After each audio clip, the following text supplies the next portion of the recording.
closed captioning provided by Beaufort County.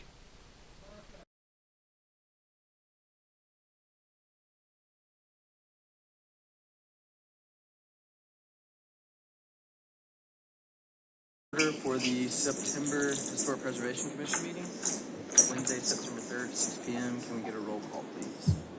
Chairman Evan Goodwin. Here. Vice Chairman Joe DeFault. Here. Commissioner Carlitha Frazier. Here. Commissioner Jim Hess. Here. Commissioner Tim Probst. Here. Commissioner Debbie Wonder. Here. Commissioner Lisa Solka. Here. Okay. Notice regarding adjournment. The Historic Preservation Commission will not hear new items after 9:30 p.m. unless authorized by a majority vote of the commission members present. Items which have not been heard before 9:30 p.m. may be continued to the next regular meeting or a special meeting date as determined by the commission members. We'll look for an adoption of the minutes from August as written. So moved. We have a second. Any discussion? All in favor? Aye. Okay. Do we have any public comment? Okay. Nikki Graziani. Graziani. One second.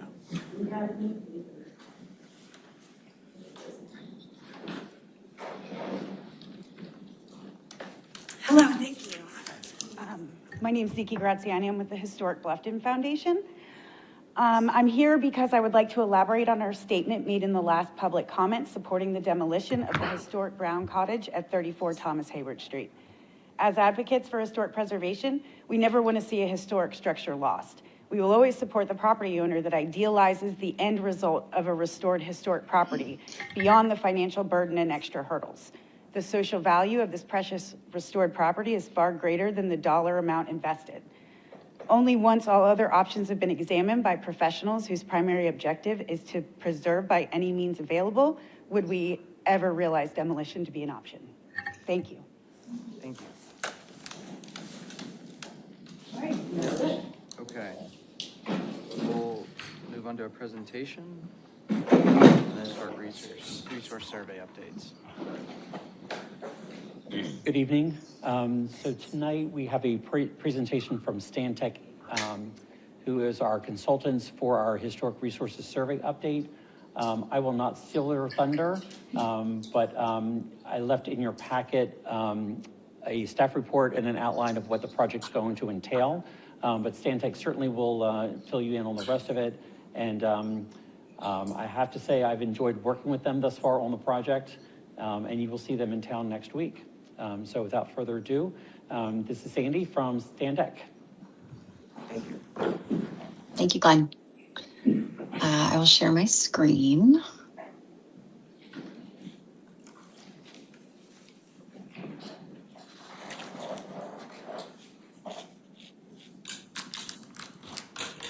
Okay.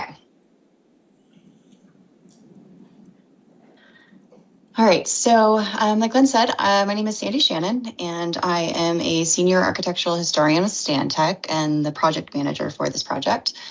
Myself and my team specialize in historic resources surveys of this nature and have worked in Beaufort County before, so we're happy to be returning. We enjoy working in this part of the country. So thank you for having me today, and I'll go ahead and get started. So this is my agenda for today. I'm going to discuss the project background and scope, explain a little bit about why the town is doing this work. I'll describe each major task needed to complete the project, and then I'm going to go over the project schedule and briefly talk about what some of the town and community's options are post-project. So to start with kind of an overview of the project. So the town of Bluffton has funded this project, contracted Stantec to conduct a historic resources survey update of the Old Town Bluffton Historic District, which is the black outline here on this map. So the Old Town Bluffton Historic District, as I'm sure you all know, is a local historic district, and it encompasses the smaller National Register of Historic Places Bluffton Historic District, which is the purple outline there. So what is a historic resources survey? They are a tool that municipalities can use to identify and record their historic properties. As part of a survey, properties are assessed for historic significance according to a set of established criteria. So as part of survey projects, we look at and assess all buildings, structures, sites, and objects within a designated survey area. In this case, our designated survey area is the Old Town Historic District.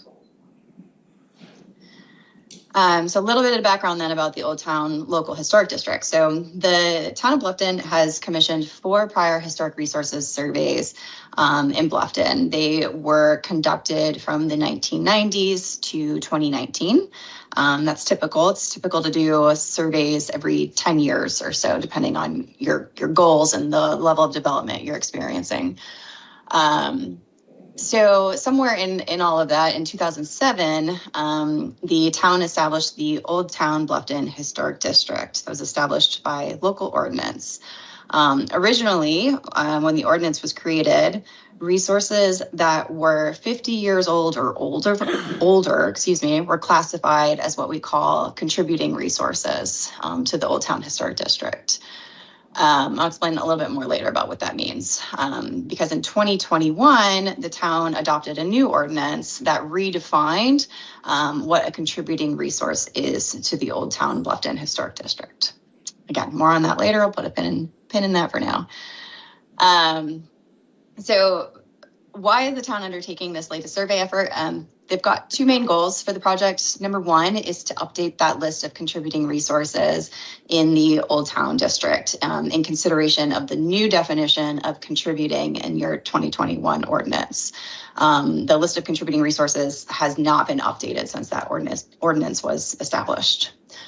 Second main goal is to identify properties in Old Town that may be individually eligible for listing in the National Register of Historic Places. The National Register is a separate program. It's how properties can be designated as historic at the federal level. So in Bluffton, you have both local designation options and the federal National Register designation option. So the designation criteria to be a contributing resource to the Bluffton Local Historic District nowadays, since the 2021 ordinance was passed, is similar to the designation criteria to be individually listed in the National Register. So these are the basic components that you see here on this slide. So a resource must generally be at least 50 years of age to be eligible for either designation. It has to have significance related to one of 4 criteria. So the first criteria is historic significance related to an event or like a broad pattern in history. So for example, say an important association with the Civil Rights era, or a property that has commercial significance in the area. The second criteria is that the criterion is that property can be historically associated with a person who's made important contributions to the past. The third one is that a resource can be significant for its architecture or design. And then the last one is that a property can be significant for its archaeology, or what we call its information potential. The last thing that I want to point out on this slide is that in order to be contributing to the Bluffton Local Historic District or to be listed individually in the National Register, a resource has to not only have historic significance, it also has to have what we call integrity. So integrity is basically a property's ability to convey its historic significance through its physical features. So basically, does a property look like it did during the time period during which the property was historically important? Won't get into too many details on the integrity, but note that there are 7 aspects of integrity that we consider there on the slide.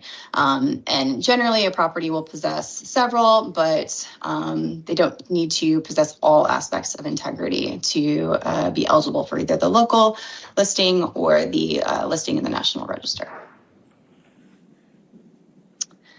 And last thing I'll point out here is that we are doing an above ground historic resources survey. So we will be focusing on historic significance related to events, people, and architecture. We will not be doing archaeological assessments. That is a completely different type of cultural resources survey project. Okay. On to our main project tasks. So this Bluffton project has 4 main tasks: community outreach and engagement, historic context development, the survey fieldwork itself, and then post-fieldwork analysis and reporting. And I'll explain more about each of those. So the first task, community engagement and outreach, is ongoing. The goals for this project around community engagement and outreach are to let the public know about the project, get people interested and engaged in Bluffton's history, and then give people the opportunity to share their knowledge with us. That last piece is particularly important because, we know that the history books don't capture everything about a community's history. So it's very important to do outreach to see what else you can learn from the community. So for this project, we have worked with the town to develop a community outreach and engagement plan and came up with the strategies that you see here on this slide. So we have 2 project public meetings slated. In addition to this meeting, we will be presenting the results of the project at a second meeting in February. So I will be back. We are also in the process of conducting oral history interviews with longtime residents, which will inform our field work, which properties we document, and our historic context. And then we've been actively getting the word out about the project, which I hope folks have seen. We've coordinated with the town to develop social media posts for Instagram, Facebook, and Nextdoor. We did an email blast to stakeholders, including local historians and community leaders. We came up with a press release, and the story has been picked up by local media outlets, which has been great. And then we have also prepped a flyer that we will carry with us during fieldwork. We like to have that in hand to distribute to interested members of the public. It has information about the project, the timeline, how people can get involved, that kind of thing. And then lastly, we set up an email address for the project. And as part of all the various outreach that we've been doing, we've been including that email address and asking that members of the community share information with us about buildings, places, people, events in Bluffton's history that matter to them, that they think we should know about. So that email address is here on the slide. It's blufftonhistory@stantec.com. We will be accepting emails until September 5th, which is this Friday. So you have just a few more days to get information to us if you're interested in participating. And, if you have friends or family or neighbors who are not in attendance tonight, who have a lot of local history knowledge, we encourage you to share this email with them and our deadline for getting information to us. Okay. So the second main task that we're working on for this project is a historic context statement, which is also ongoing. So an important part of a historic resources survey is the development of a historic context statement. What is a historic context statement? It helps guide the evaluations of whether or not something in our survey area is historically significant. It's basically a written framework that serves as a tool for our surveyors. We have drafted a historic context statement at this point, but we will continue to expand upon it as we continue our research efforts. And then the final context statement will be submitted as part of our survey report. So we've been using lots of different sources for our context statement. We were very lucky to have prior historic context for Bluffton and broader Beaufort County that we could use as a starting point. So our context leverages prior studies that have already occurred. Our context focuses on key themes to our survey area's history through 1986, which is our survey cutoff date. So we're covering things like architecture, economic development, community development, governmental history, educational history, recreation and culture, Black history, those kinds of things. The context is being developed with information from both primary and secondary sources gathered digitally and then from local repositories. When we are in Bluffton for field work, we will continue our research visits to repositories like the Caldwell Archives, the Beaufort District Collection at the Beaufort Branch Library, the Bluffton Branch Library, and the Bluffton Gullah Cultural Heritage Center. And then we will also incorporate relevant information from our oral history interviews into the context as well. The last thing that I'll always say about context is that they're not meant to be exhaustive histories of an area like you'd see for a book or a dissertation. Instead, they present the relevant information that is needed to help identify properties with historic significance. Okay. The third main task is pre-field work preparations and actual field work. So as part of our pre-field preparations, we've developed a digital map in GIS to use during field work. The GIS map includes layers like the survey area boundary, the currently contributing resources to the local historic district. We have tax assessor data loaded in there. We have high resolution historical maps and aerial photographs like you can see here on this slide that we can toggle on and off to identify changes to a property over time. We also pin the locations of properties that community members have identified for us and properties that we've identified during research that we know we want to pay special attention to. So during field work, we will use tablet computers and it will have our digital map loaded to the device. And then the map is connected to a database system that we use to digitally document properties, and everything is all automatically connected. So our field work will actually begin with what we call a windshield survey, which involves methodically driving the survey area, looking at properties built in 1986 or earlier. Why do we do a windshield survey? It gives us kind of a feel for the survey area, a big picture understanding of the built environment. And then it also gives us the opportunity to begin to identify new properties of interest that are not already contributing to the local historic district.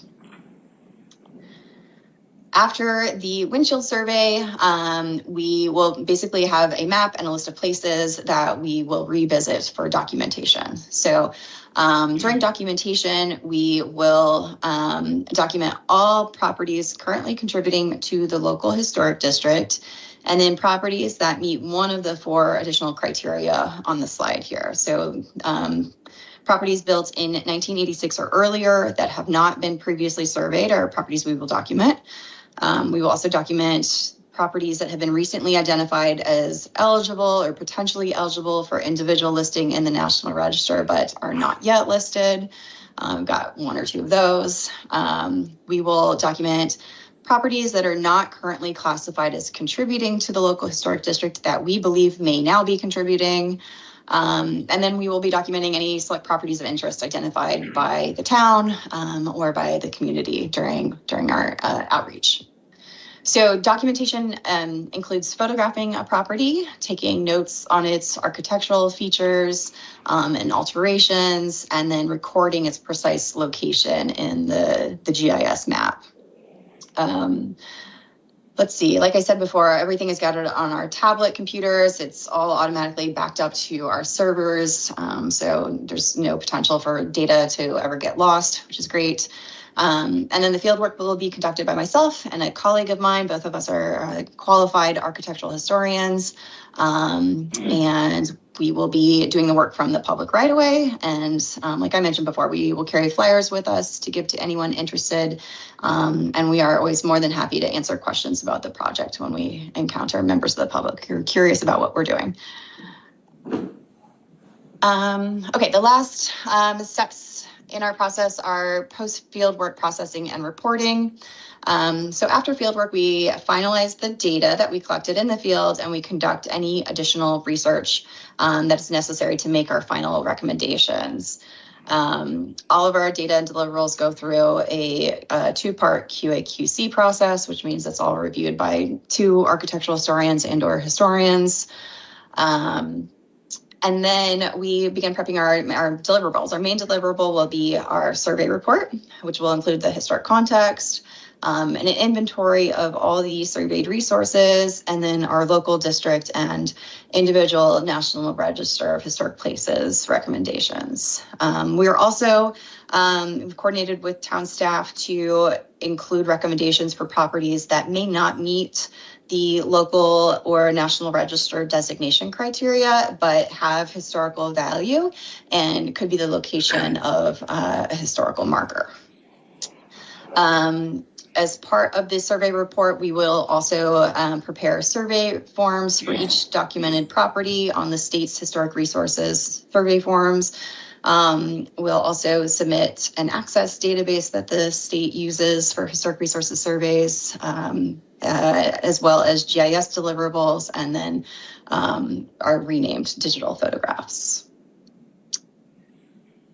So this is our project schedule. So like I've mentioned, we are currently doing ongoing research and public outreach and wrapping up our oral history interviews. Next week, we will be in Bluffton to conduct the fieldwork. While we're there, we will do additional research at local repositories. And then once we finish fieldwork, we will begin our data processing and reporting phase. Our draft report will be submitted to the town and the South Carolina Department of Archives and History, which is the agency that oversees historic resources surveys in South Carolina. That will be submitted in December.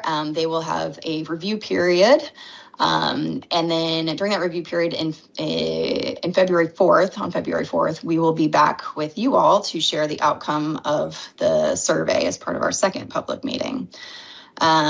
And then lastly, we will provide our revised final survey report and deliverables that incorporates requested edits as appropriate by the end of February. One thing I always point out is that as consultants, we make recommendations about what may be eligible for listing in the National Register as part of historic resources survey projects. But it is up to state and federal staff to make the final determinations of eligibility. So our final report will reflect the input from the staff at the South Carolina Department of Archives and History. Okay, so what happens after the survey is really up to the town and property owners.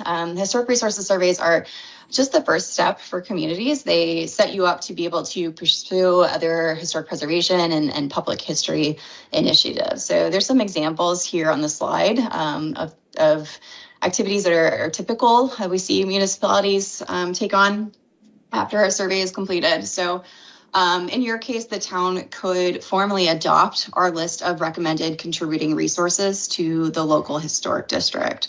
To do that, the town council would have to adopt an ordinance adding or removing contributing resources to the district. Another thing that can happen is that with National Register determinations of eligibility in hand from the state, the town and property owners can actually pursue formal listing in the National Register if they want to. Formal listing in the National Register is a separate process that occurs after a survey. It's an application process that has to go through the state and then the National Park Service. And again, pursuing designation is up to property owners if that's something that they're interested in. Let's see. Last thing we have here is if the town and residents are interested, the information from a historic resources survey can also be used for things like to guide planning and development initiatives. We've seen content from historic resources surveys used for community history initiatives like heritage tourism or Black or Women's History Month programming. And then, like I mentioned before, we're planning to make recommendations for properties that may not meet other designation criteria, but could have value as historical marker properties. So the town, if interested, could coordinate with the Bluffton Historical Preservation Society on the creation of new historical markers. So that is it. I thank you for your time and attention today. We're thrilled to be part of this project and to be back in Beaufort County. As a reminder, we encourage you to email us about important historical buildings, places, people, events, trends in Old Town by September 5th. And I believe that if you have questions at this time, Glenn from the town and I are happy to answer them. Thank you, Sandy. Do you have any questions? That was a great presentation. Sounds like Glenn's excited about the process as well. And As a seems historic like preservationist, I live for this stuff. seems like a well thought out process. Yeah. I have a couple of questions, if that's okay. And maybe to Shannon, how many emails have you received to date? With the deadline being Friday, I have not seen a lot. I've shared this with a lot of people, and I'm going to sit down and do my email tonight, but just curious. I would say we've received less than a dozen. I would love to see more come in. I'm hoping with the deadline and this meeting that we will get more. And I know that there was an additional article in the press that went out today, so that fuels additional information. A lot of the content that we tend to get for these projects that is particularly useful for identifying new properties of interest comes from oral history interviews. So we're finding some really good information from those interviews, as well as the information that we have received from the emails, for sure. And just two other follow-ups. Thank you for the list of who you're doing oral interviews on. But I think we're missing, and I don't know why the limit was 5, but the tumors are on the river side. The river plays a big part of our history. The Ulmers are a big part of our history. Laura Bush kind of represents the African-American community. George Hayward was a former mayor. There were some that really, I thought, would give you a real good taste, and maybe, Glenn, you can meet with them to add to it if we can only do 5. And I think that gives you a better rounded view of, what many of us were not here. Agreed. During these times. And then finally, how is this different from the Brockington report that was done in 19? How is it different? Will it be similar in this report? It will be similar. So think of the Brockington 2019 report as draft 1. This is draft 2. Okay. So it'll just be added to what's already been done. Because I know it was hard. It was so big. But I was hoping this was going to get it more narrowed down and easier for, party of two to deal with. Right. So there will be an amended or an updated resource survey. So 2019, think of it as, a piece in the ongoing puzzle. Thank you. Thank you. Any other questions? Okay. Thank you, Glenn. Thank you, Sandy. Thank you very much.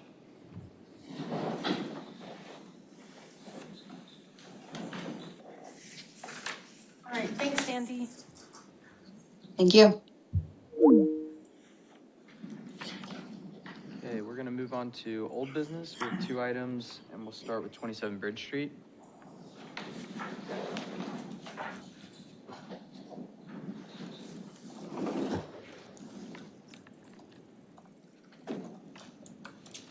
Thank you. This item was continued from August 6th, and at that time, it was tabled by the applicant, Jason Bruni of Court Atkins, who's representing the property owners, Mike Nearhus and Jessica Foley.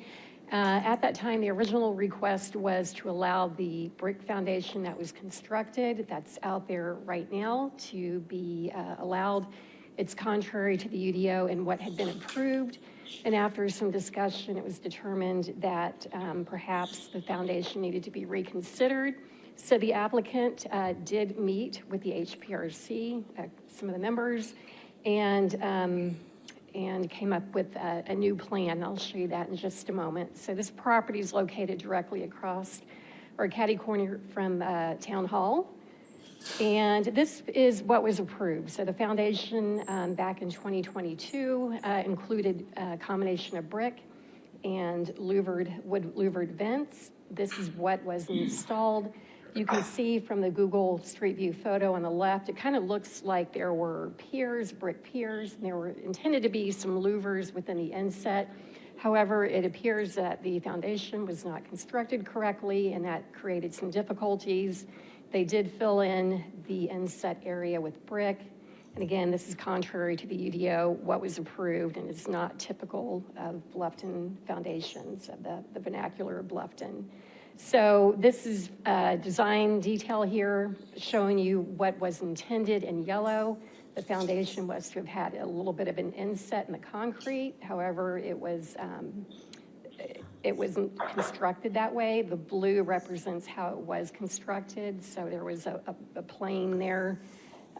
So this has created some difficulties. So this is the proposal by the applicant. You can see here, this is the corner, appears to be a pier.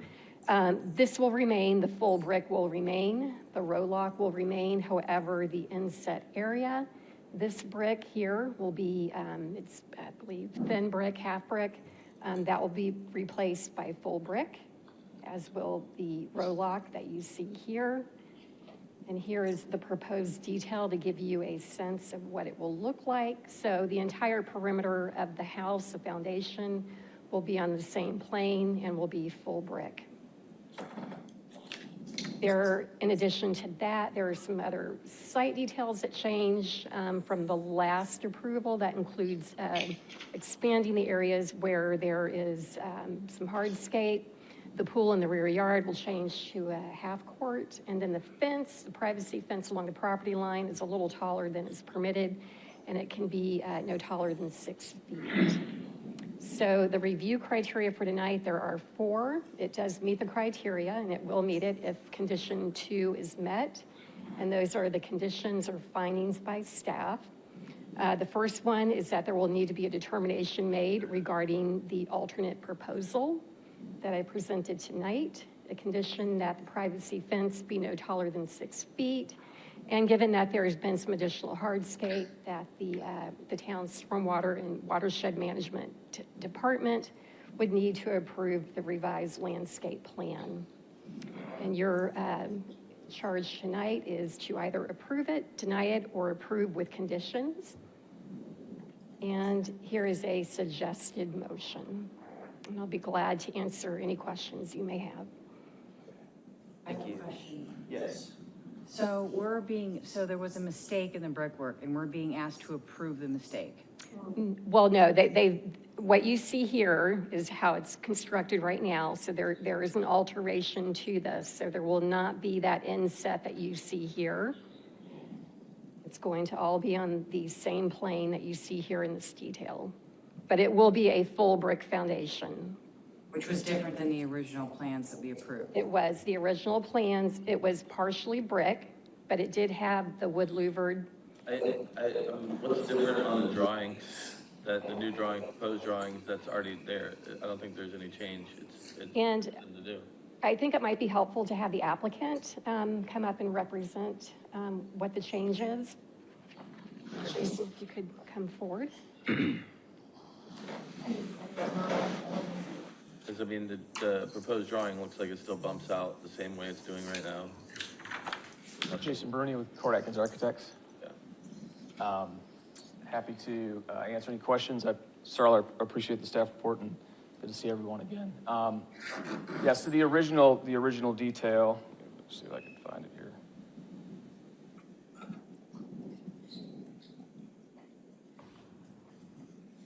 The original detail. The intent was when you build the foundation that you have a leave out here. So the concrete, when you pour the concrete, there's no concrete being poured right in this area. So that when you apply the brick and the louver detail, it's all, we'll stay here. So brick and the louver detail here, it's all in the same plane as the exterior wall. So when it was constructed, this leave out was not constructed, so the foundation is right along this blue line. So anything we do now for the foundation is proud or forward of the exterior wall. So the solution that we're proposing is to take a full brick and to apply it to the foundation with a roll lock sill and keep that consistent around the entire foundation, which is a inappropriate foundation detail for a house. And we tried spent time looking at this detail and and some solutions. Also drove around, tried to find a couple of examples. There are a couple examples in Old Town, one in the Promenade where you do have sort of this condition where the brick is proud of the exterior wall. There's across the street here, and there's one in the Promenade. I don't know if you have those photos or not. That's okay. They're on attachment.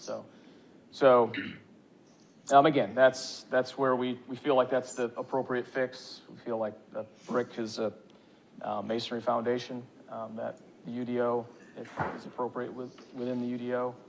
Also, there's going to be, we will landscape it, so there's a lot of foundation plantings, the fencing, screening, just to sort of also soften that edge. But I feel like getting everything in the same plane with the roll-lock sill and the full brick was the best. So what's changing Here? Yeah, so they said the roll-lock sill looks like we already have a roll-lock sill. So this would remain, this right here, and this would remain, because that's forward of, that is forward of this, of the wall. This right here is thin brick and it's set back in. This would be removed. This is going away.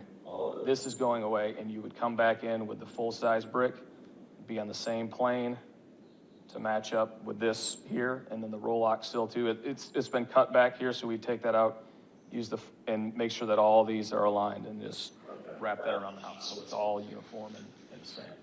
So everything would look like the far right of the picture. I'm sorry? Everything would look like the far right of the picture all the way across. Right here, yes, that's correct. Any other questions? Sorry, I'm looking at the packet. I don't see an example of it from. It's like, it was the last two exhibits. Debbie, 82 Pritchard, that's not even the right house that you put. I think 82 is the right house, but when you do a Google map, it goes to the greenhouse. So. Well, I clicked on it and it gave me, and then I went to the Town of Bluffton Explorer and it gave me 82 Pritchard, but it's that one. Never done pre these amendments, so I know Promenade was early on. So earlier on to what than what the UDO states now. Yep, Promenade and the church up on the corner, the stop sign on the southwest corner has a similar detail. It's kind of, the brick is raised up towards the windowsill. Yeah. Are there any residential examples of this? It's pretty common in kind of the gated communities and neighborhoods that are outside of Old Town. But So we're it's not talking about necessarily Old a Town. historic, correct. Yep. Which we stated before that this was non-conforming, correct? Right. Whereas on the site, they decided to change before getting approval of changing. And now we're sitting here, yes, to try to find a solution, but I'm still stuck on what I stated before. In regards to, we're setting a precedent where it's okay to have something approved, go on site, don't like it, let's just change it and hope the town doesn't see it. Yeah, I mean, we're still making them change it. It's not going to be what's I understand there. that. And we have to come up with a realistic resolution to this. I mean, we can't take the slab away. It's already poured. So, I mean, it really has to be applied is what we need to come up with. Just a question, because I did see your plan where you said you have to be aligned. On this picture, it does look like it has been cut in to put I call it hogboard. I'm sure y'all have a different name for it. But, I mean, I don't see a problem with, and I know architecturally it may look a little different, but Bluffton's different. And why can't they just put the board back up? I don't like the ask for forgiveness request, and I've seen it around many times. I've had people call me, and the staff's been very, very strict on our code, where they wouldn't even give a COFA if it wasn't done right. So I feel sorry for those applicants who had to go back and make changes. And I'm not for this. I mean, I'm going to vote to deny it because I think it needs to be what was approved. I mean, can I speak to that? So what he was showing, this part was built in there. This part is not. They built this out. And so it can't look like a pier. That's why they put this here. So that whole thing, that detail that he was looking at is the piers. It's not this indentation. But this is the indentation when Right, we're looking where the detail, pipe's coming out. Right. Is where the hogboard would go. Correct, but you can't, this is supposed to look like a pier. This can't look like a pier with a brick because it's further out than it's supposed to be. This should be in line. That detail they had before was showing the pier out this. Right. So it can't look like a pier, unfortunately, unless we can't take concrete away, but that's the only way to do it. So, I mean, the resolution, I mean, it's a hardship what they're asking for. It's not, we're not just let them do it. They have to rip all that brick. But is it really a hardship? They just changed it when they were on site. Pretty much all out. The only brick they're saying is the. But it's a self-inflicted hardship. But was it a mistake that nobody caught, or was it a choice that somebody made? I don't know. I mean, this construction and the foundation was not poured correctly. I mean, these things. It does happen in construction. It happens. I mean, every project that we work on, there's something that does not go as planned, and unfortunately, that foundation was not poured correctly. And to try to get the most appropriate architectural fix and to make it look correct, we feel that this is the best solution. I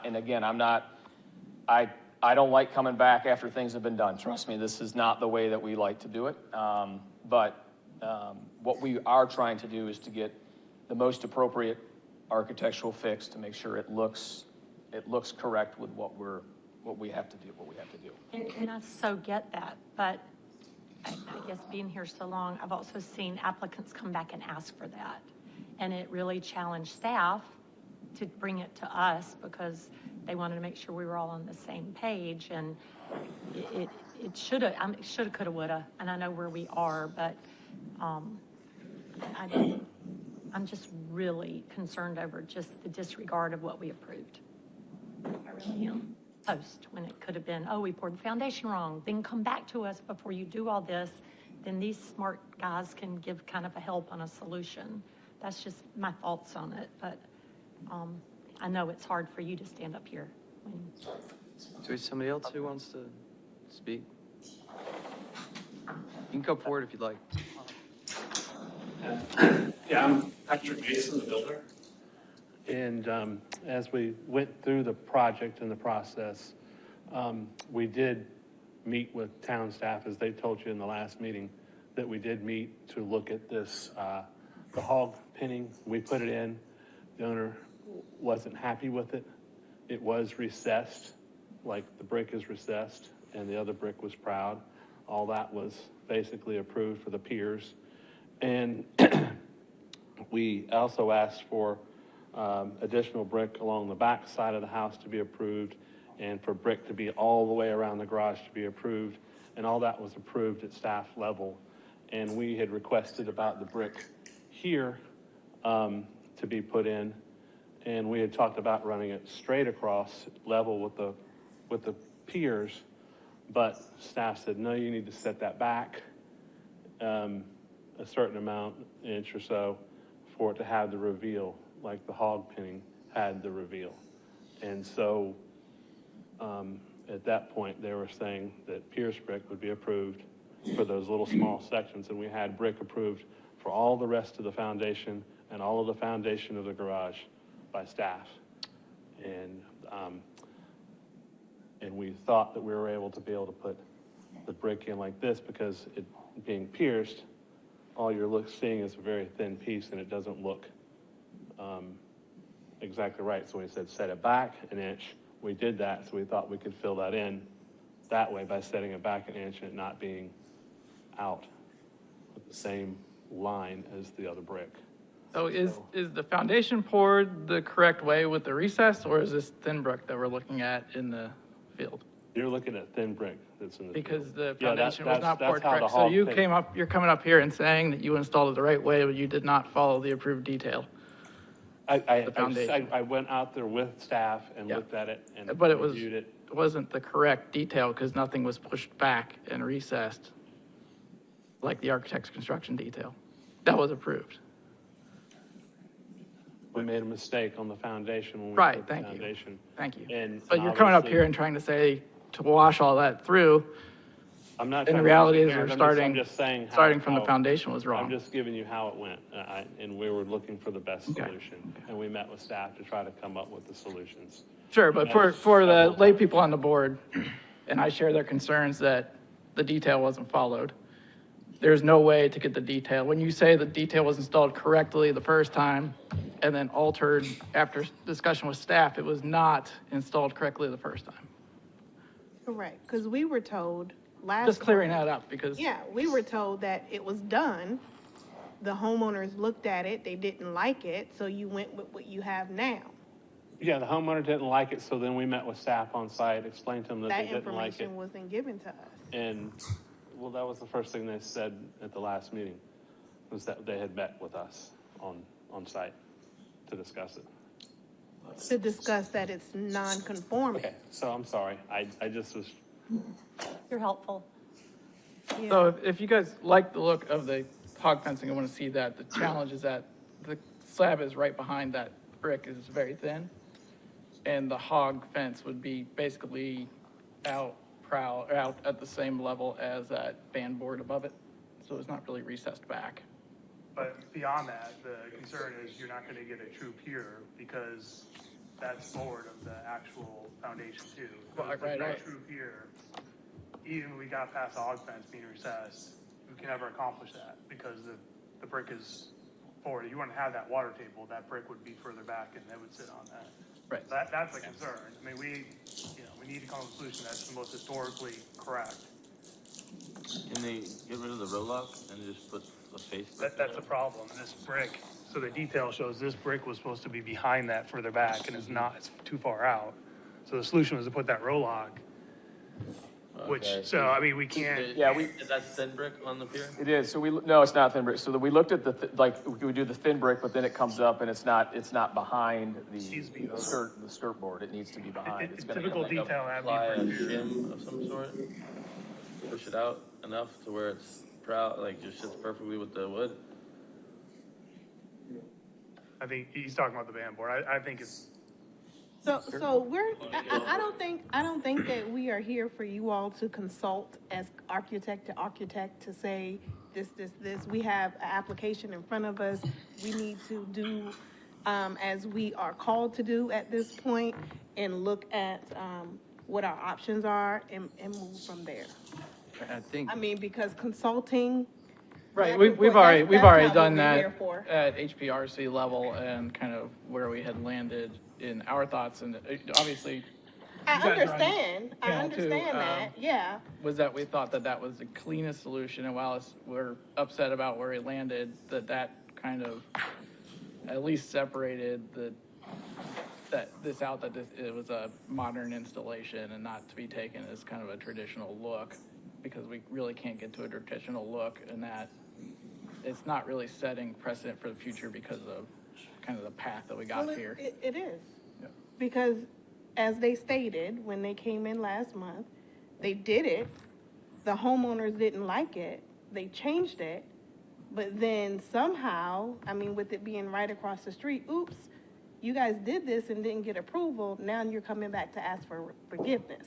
So what that states is you can go in to the town of Bluffton, have something approved, and then if you don't like it, don't worry about going back to get it approved, change it, and then ask for forgiveness. Well, we are making them change it. It's a substantial change. It's a substantial change, and realistically, we have to have some sort of I understand that. resolution to it. So, yeah, I definitely agree with Carlita. I know everyone wants to make this work, but it does fall on the architect. We should approve, deny, accept with conditions. That's kind of our role. But but they did it. So it must have been doable if the board was there before the owner changed his mind. So I'm hung up on that. And honestly, I'd sooner see tabby. You know, it's just not the look that was approved, and these guys vetted way before me, and I'm sure vetted thoroughly. And it is just very concerning to me that it was done. So well, let's go back to what it was. If it was done, why aren't we putting back to what it was? You can't get back to that. The inset was not poured in the foundation. So, Jason, have you looked at what it takes to cut out the recess? If that's even possible. I don't know if it's possible to rebar and everything in there. I don't know. The structural integrity, I mean, The inset is already like just right in line with the board. I mean, I don't understand why you just throw another row of brick in there and then you're done with it. And then if you're using, that's thin brick and you're using full brick over here, the full brick is proud, why don't you just use thin brick all around the whole thing? And it's, I mean, it seems to me that you could just have it be done that way. But I mean, I understand. That's a solution. You're saying have the brick all the way. I mean, that's a solution is have that brick all the way. that's what he's suggesting. Yeah, that's what he's suggesting. Yeah. Which is a huge cost. I mean, that is not, let him get away with that. I mean, they're ripping every brick off except for the piers. And even the piers they'd have to rip off because they have to course it out. So, I mean, it's pretty much ripping every brick out of that foundation. So it's not, we're not letting him get away with it. So well, why are we keeping the row lock is the question. Because the row lock. A row lock, that'd be, if you're going to do it that way, because it's the brick is proud, you'd want that row lock as a transition. Because it's already proud of the skirt board, so you have to have something. Yeah, there's some termination at the top. There you go. The shadows are throwing off perspective, but even Yeah, the they thin really brick are. is slightly proud of the skirt board. When I walked by there as close as I could without getting on the property, I could see it pretty well, but yeah, the shadows are messed up. Lisa did bring up a good question. Did y'all look at, or did you discuss tabby stucco? we did, but I'd have to go back in the files. We didn't get very far with it. And actually it came up in Charlotte's report last time, but that was a while ago, a long while ago. And there was an issue with it coming back for that, and I don't remember what it was, but I do have a drawing with tabby stucco on it. But it didn't make it back to here for that, so. Yeah, but you couldn't get the recess still. Yeah. So, we're back to square one, you can't get the recess. Yeah, so at that point, you'd be finishing the whole house in tabby stucco instead of the brick. Right.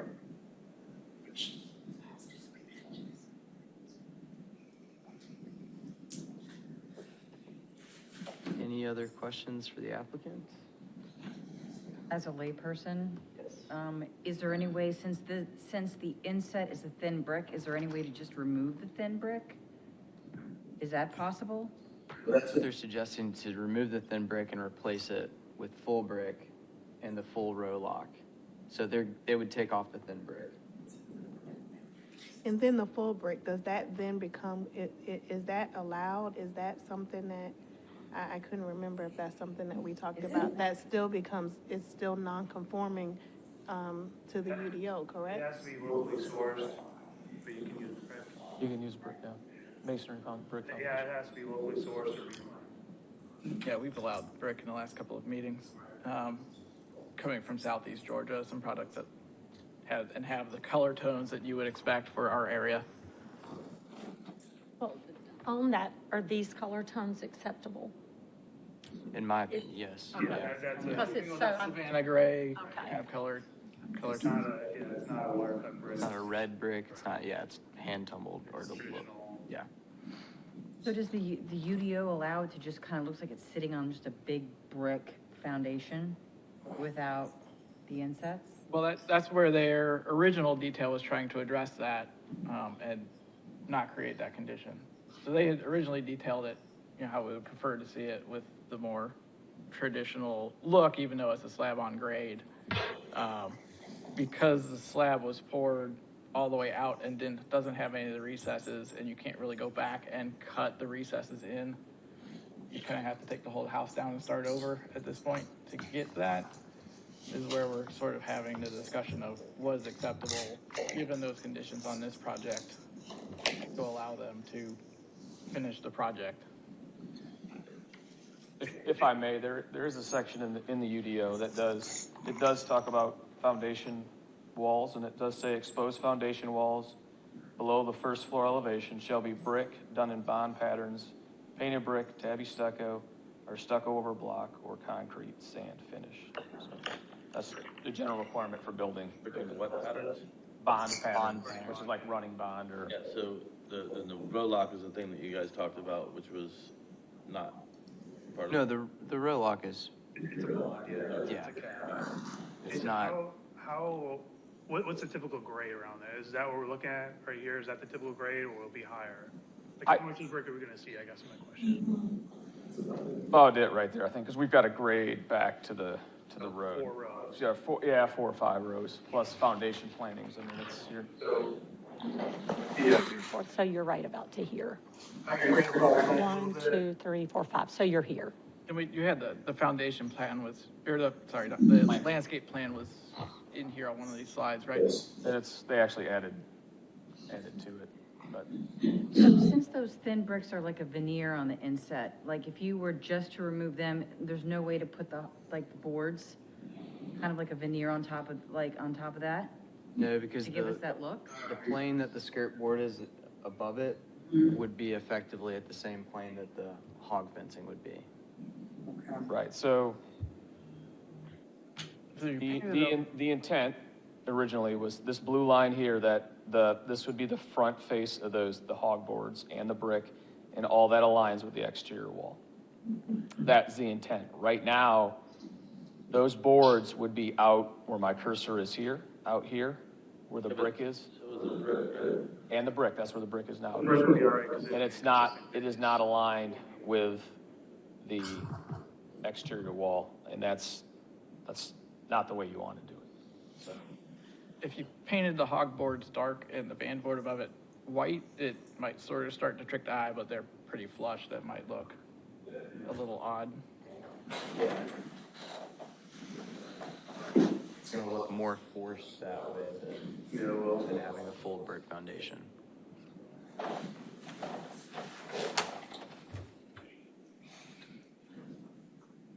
Any other discussion?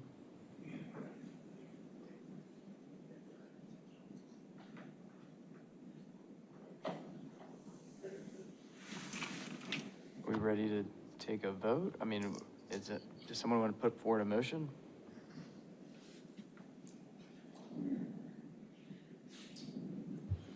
Do we need to talk about the landscape? I mean, does anybody have a discussion on the other elements, the landscape privacy fence? Or the paving? I think the paving is all right with me as long as we're getting town stormwater approval on that. And I didn't have any concerns on the As fence. long as it comes down to 6, yeah. Mr. Chairman? I would. Yes. If I may, just make sure that the motion includes everything that it needs to.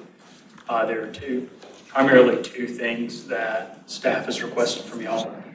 That the solid brick foundation is an acceptable configuration, and then also the brick choice is architecturally compatible within the historic district. And there are also those other 2 conditions that staff has recommended. So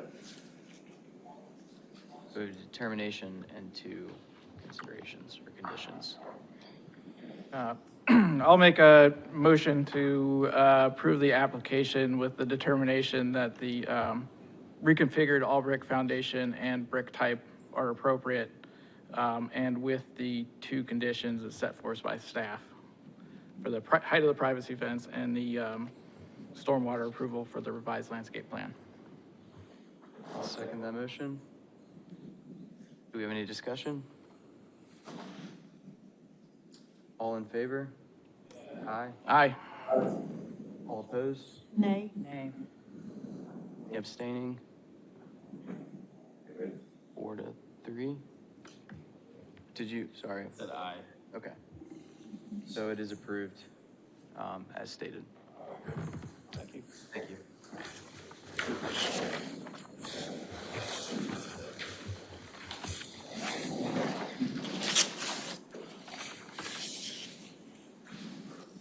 Another old business item, this is 34 Thomas Hayward Street.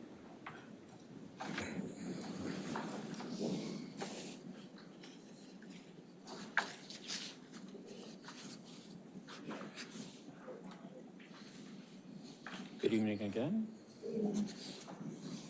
So this is another old business. This is 34 Thomas Hayward Street. Just to remind you, this is for an approval for a COFA to allow the demolition of the single-family residence, which is a contributing resource known as the Nellie and Leroy Brown Cottage, located at 34 Thomas Hayward Street. To remind you again, this application was first heard on July 3rd at the regular meeting of the HPC. For background information, again, a current photograph and the zoning and location map to show you where it's located on the Thomas Hayward Street. At the July 3rd meeting, HPC took the following action by postponing the decision for a period of 60 days under pursuant to section 3.18.5.b.2. At the meeting, you also asked for a structural conditions assessment report to be provided. Metters Inc. of Charleston provided that report, and it's in your staff report as attachment number 15. Just to remind you that staff would recommend that any future building on the property will require separate COFAs. Demolition would have to comply with any guidelines approved by town council, and the demolition again does not remove the contributing resource from the list of contributing resources.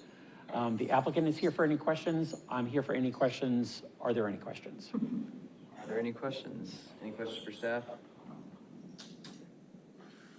Any questions for the applicant? Well, I'll ask maybe, I don't know if it's a question, but Statement? I'll state Sure. maybe. I appreciate Metters coming in. I think they did a thorough report. On the first 3 pages, I felt really was their thought of the house, and then it was more backup of other reports sent to them, which is absolutely fine. And I compared it with the last 3 Metters reports, Garvey, Sarah Riley Hooks, just to see. They said the foundation was stable, so that made me happy, Thomas Hayward. And they said the exterior was generally in sound condition, and they gave a list of to-dos. So to me, compared to the others, which was reconstruct, I wish they would have gone that way, because I think this could be reconstructed, like Jenkins' house, Garvey, Graves' house, Sarah Riley Hooks. And it just shows even what Nikki said at her public comment, the desire to keep these. So I thought it was a good report.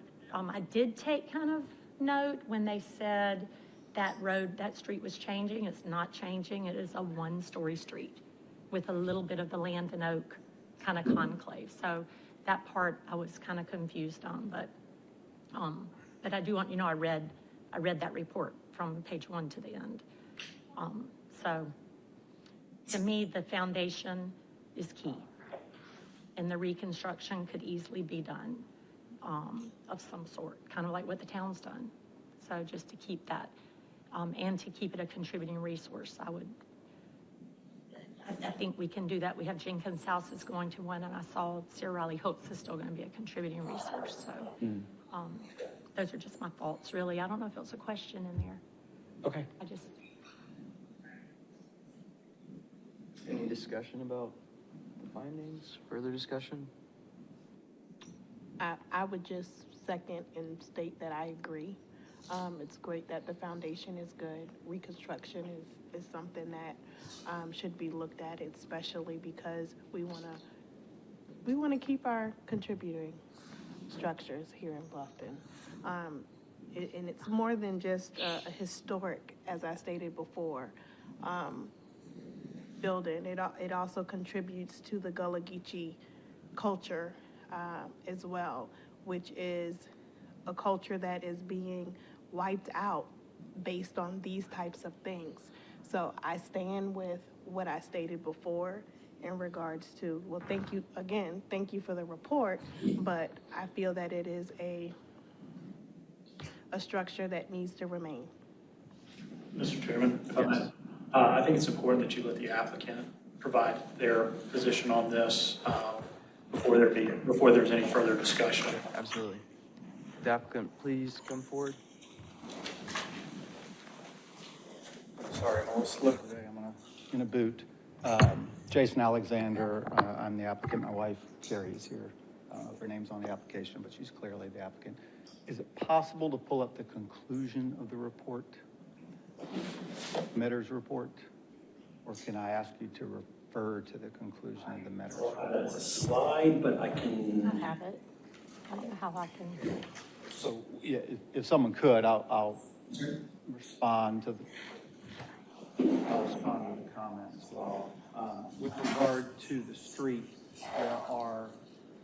there's a mobile home, there are 2 single-story homes, and then, if I'm not mistaken, there are, not counting the subdivision, the Land and Oak subdivision, there are 5 newer 1.5 or 2-story homes, which is what led the report stating that it's changing because there's frankly more of the larger homes than there are the single story. Are you talking about that land that was cleared? I'm talking about Thomas Hayward Street. Right. Okay. Street. The whole, it's not that big of a street, but the street.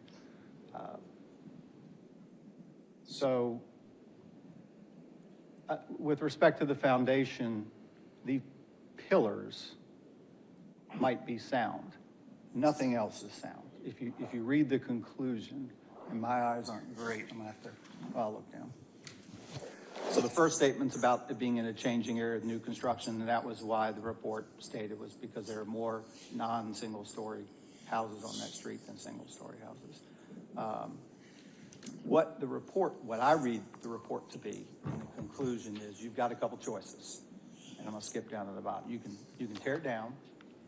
You can take these salvageable pieces of material off of it, tear it down, and build a replica.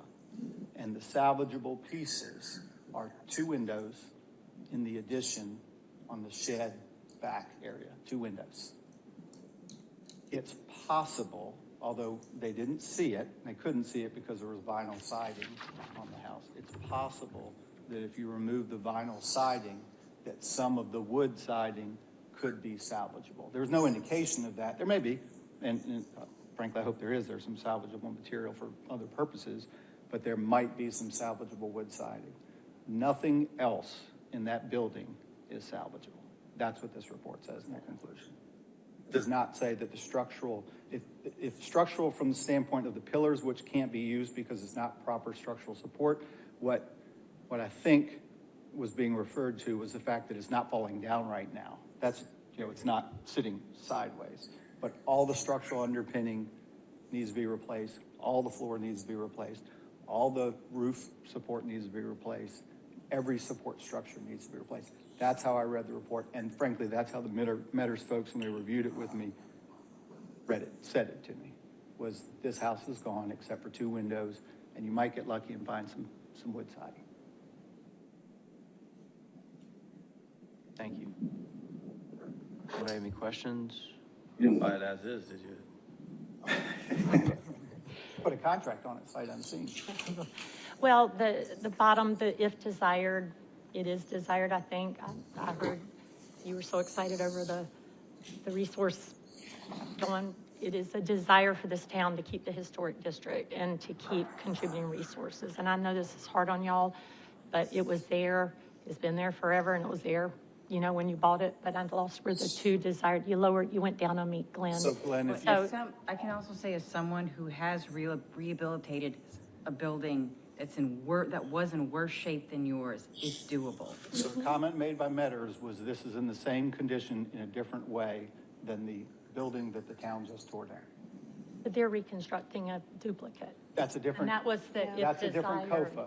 That could occur in the future under a different COFA, is my understanding, which we might explore. But with respect to this application, it's strictly a demolition application. That's my understanding. And because if we did what was listed here, which is not exhaustive, it says that, then it would no longer be a historical structure. It would just be a replica, which again, we're open to that conversation, but that's not in this request tonight. And that's what makes it hard, I think, because we've got to get through this request to get to whatever way it goes. I think there was less at Sarah Riley Hooks, if I watched the meeting correctly, and it's getting reproduced, which is something I would have loved to have seen, and I would love to see that it's reconstructed, but it always will be it would be a contributing resource. Until town council says otherwise. Until, if town council decides to go otherwise. I don't know if my question is to Glenn or to you. This application is strictly a demolition application that should not factor in the decision to rebuild or not. Is that correct? I think that's probably a more appropriate question for me. Yes, your application is for the demolition of a contributing structure. HPC has certain criteria under which it needs to analyze that, but certainly that can be taken into consideration if there is a desire to have a recreation on the property. That can be taken into consideration under one of the factors, if I recall correctly. So, but to answer your question as succinctly as I can, no, this is a question only as to the demolition. So there's no scenario, though, again, the way I read this report, there's no scenario where the building doesn't get demolished, even if there's a replica built. The question, what would happen is we would pull the two windows off, pull the pieces of wood off, set them aside, the building would be demolished, and then if a replica is built either on that exact location or somewhere else on the property, those pieces of material would be used for that rebuild. If we vote to demolish, how does that affect its historical relevance or this, like, is it gone because we tear down the building? Yeah, I mean, from a historic preservation standpoint, if you tear down that building, the historic nature of it, the character of it, even if an exact replica is rebuilt, it's gone. It's considered a facsimile of it. But it's kind of a sliding scale. So as historic preservation is done, different components are changed out, new components are brought in. So there's not really there's not a clear white line that differentiates between when it's a rehabilitated historic structure and when it's a recreation. But you have control over your local historic district. And so there's historic preservation standards, but there's also your ordinances. So what you can do, like has been done with the Garvey House, which is that one was a rehabilitation. Graves House, even the Joyner House there at the corner, which was more of a recreation. Those were designated as contributing resources under your local contributing resources list. So it has those same contributing resource protections.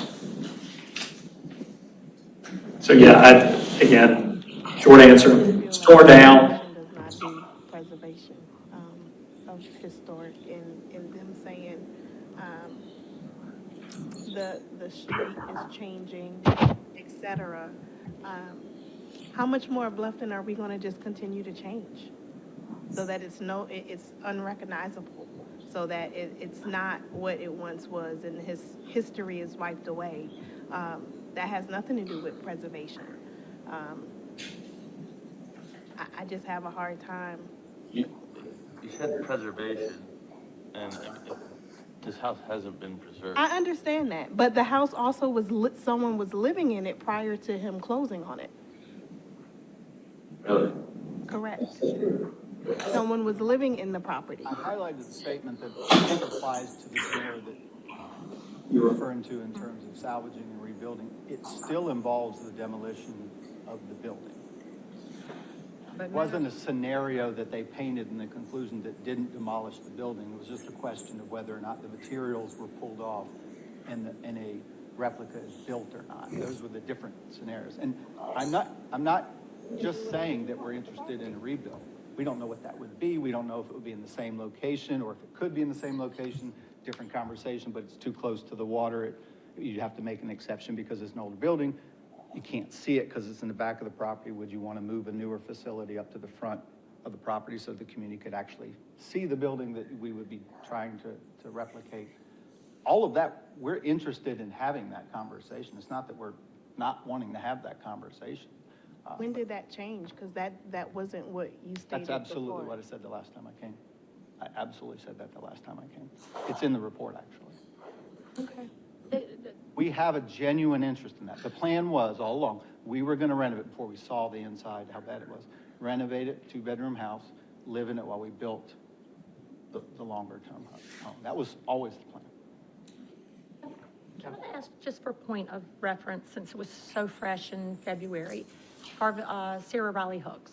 Yes. Help me quickly, you don't have to go through the whole thing, but the process of, did the town ask for reconstruction before demo? What was the process to be assured that the town would reconstruct? So with the Sarah Riley Hooks project being a public project, the process was demo the existing structure and then rebuild a facsimile of the original in its same location on the site. And in the same meeting? Yeah, it was going to be one application for both. So they applied to demo and reconstruct. So that's where I'm trying to go with that. And, you know, you hope there's trust, and I do trust a lot, but to say we demo and then not have some guarantee there'd be a reconstruct, we would, if it went one way or the other, if it was voted down to demo, the applicant could come back and ask for a demo and reconstruct? How would that happen? Because we can't say condition upon reconstructing on an application just says That was demo. going to be my question. Is there a private way to do that with private ownership? The UDO does not, and council could probably correct me if I'm wrong, there's no vehicle in the current UDO that makes that as a requirement or a condition for approval for a demolition. But could they come back with a demo and a reconstruction in an application? I imagine if that was. I want to say that's how I'd have to look at what the Joyner House, how that was done. Joyner was a little bit different. So Joyner was a relocation, which was not a relocation. So. And perhaps it could be, and I remember when talking about Joyner, one of the issues that we faced was our UDO specifies rehabilitation. It even discusses relocation, I believe, to an extent. But this facsimile creation from something that already exists as a contributing structure, there was no clear process or method. But I think... No. I'll listen. I just had Pepper's Porch. Think that while you're, because that would be a center. That was another situation where it was a relocation. Right. Mm-hmm. So not a demo. No. Okay. Now, what we call relocation and what actually happened at Joyner, for example, in practice was two different things. So I know, yeah. Now, and also just for point of clarification, the UDO does not permit reconstruction. It would be treated as a new construction. It might look like the old building, but it's treated as reconstruction. And even if he kept the building, anything that he does to the building would require bring it up to current building code, which may necessitate taking the building down to put a new foundation under it. That's what we were into at Squire Pope. We had to pick up the house, put a new foundation underneath it. But we need to change it because in the staff report it did say reconstruction, and I've been told on Sarah Riley Hooks, it did talk about reconstruction. Right. So that's what CIP was calling it, and yes. Yeah. So I don't know the word to use, but we've all seen it. You know, you just named some that you don't want to go into detail on, and I understand why, but we just need that understanding. Demolish, great, that's done, and it's gone, and maybe reconstruction and maybe relocating. I'd like to see a plan to reconstruct, and that site has. Metters in this report says these are all the things you need to do. It's all bullet pointed out. So Metters, I can't read the whole thing, but it appears that the two windows, and I'm reading what I highlighted, it appears that the two windows and perhaps some wood siding remaining under the vinyl siding are the only material that could be safely salvaged. The remainder of the structure could then be demolished. The reusable materials, the reusable materials are extremely limited and no structural elements are salvageable. The process below is only a brief outline. for restoring the structure to habitable condition and is in no way comprehensive or in any sequence for execution. As the entire building would need to be structurally rebuilt, this would be a very costly blah, blah, blah. That means you would take the 2 windows and maybe a couple of boards and set them aside and build a new building and use those 2 windows and whatever boards you salvage in that new building. Mr. Chairman, to answer your question? Yes. I answered it was, can you condition demolition on recreation? And I don't believe that you can. I think what you can do is, under subsection C, you can conceivably deny this because it fails to meet the criteria because there are other alternatives other than demolition, but you'd have to have some sort of substance and factual basis to find that. If y'all believe that there is an alternative out there that exists. As far as the recreation, as town staff has brought up, that it has to be treated because it's not a faithful preservation. Recreation is treated as any other new construction that would come through. So in theory, you could have those 2 applications going simultaneously, but there can be nothing binding the construction of building the new building even after the demolition of the first. And that's what I'm hung up on, is there's no, I mean, yes, to the applicant's point, the amount of salvageable material is not enough to save the building.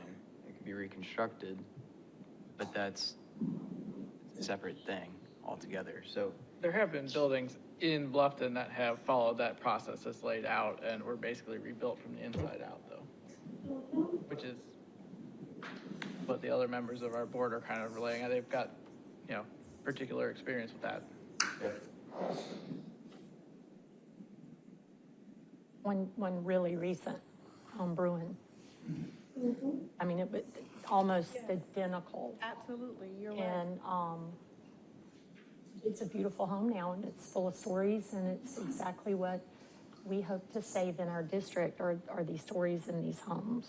So, okay. Okay. So I just a reminder of a couple things. One, I'm holding documents say this is a hazardous building that should be torn down, which creates heartache for my wife and I. And a reminder, not the commission's problem. We're sitting here today without insurance on that property because that building is a hazardous building sitting on that property.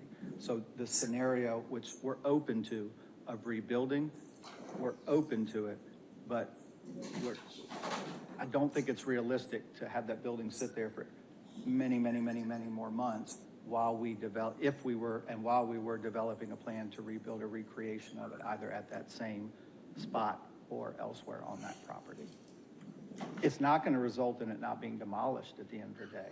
Right. The same thing would happen. The 2 windows would come off, which we're totally committed to doing. We would pull the vinyl siding off. We would pull the pieces of wood siding that were salvageable and set them aside in a covered, safe place. That scenario should occur regardless of. And I think with the way that the majority of the commission is leaning is that they would like to see that parallel process of having something in place to reconstruct it. Knowing that it's going to be demolished, but that the history of it will be saved somehow rather than a future promise. 100%. Yeah, we can't just go off your word. We have to. I'm not standing here committing rebuilding. I'm not. And that's what we haven't looked. We haven't started the process because this is step 1 of the process. And I think that's the hang up with us is that we're wanting that. You can maybe have part of step 1 would be to have a plan to rebuild it somewhere on the property. Are you saying say there's a plan or actually hand you a plan? I mean, just based on my limited interaction, that's a 6 to 12 month process. Submitting a plan. Yeah. While that building sits there, it's exposed, risk, being torn down anyway. The outcome is the exact same. So denying it doesn't save the building, doesn't accomplish. No, but it's saving us the option that we know it will be rebuilt in the future. I can't commit I don't have a plan to hand you.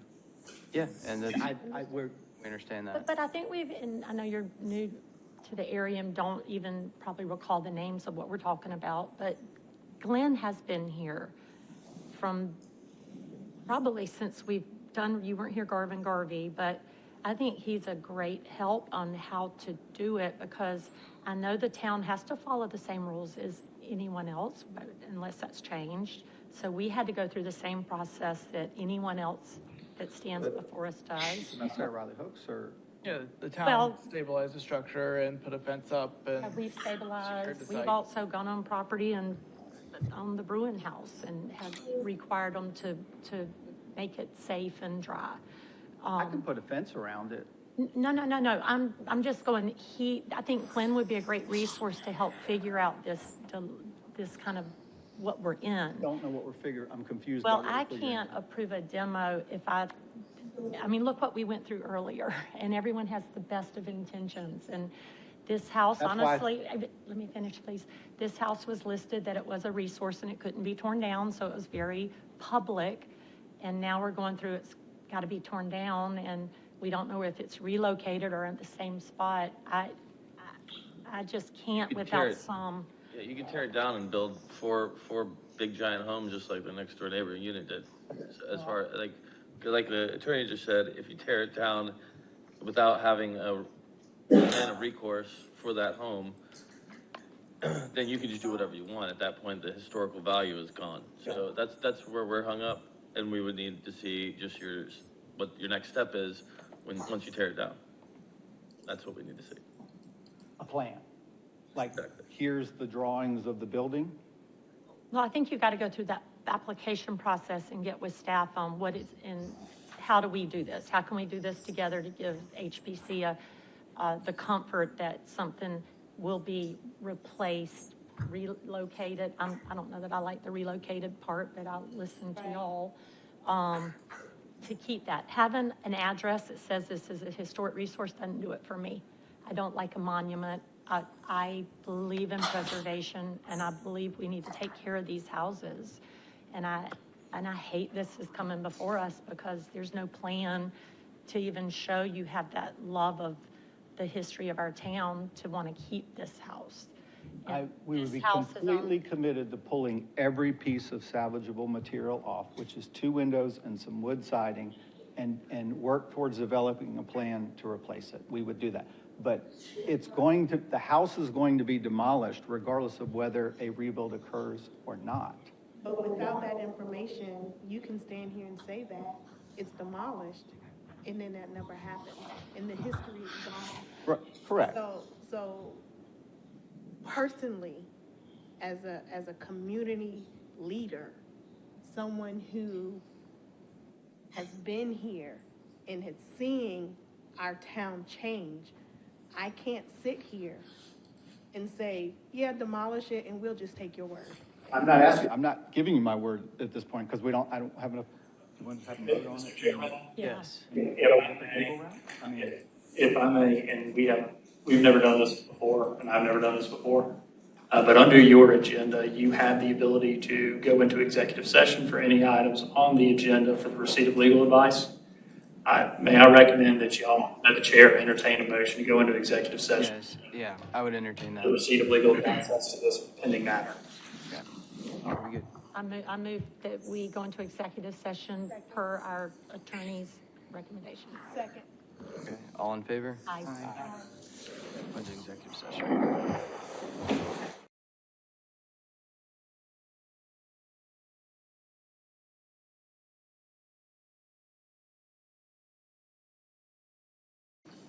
Now that we are back from executive session, we did not take any votes. That's not part of that, but I would like to just start with the commission on one end and have everybody state their thoughts, and then we'll go to vote. So, Jim? Yeah, I just think that, if someone was actually living in this house this year, I don't understand why it needs to be just demolished. Simple as that. There's a whole summer of I don't know what happened with the house, that it's worse off than it was 6 months ago, but it's just my personal opinion. Tim? I don't really have anything to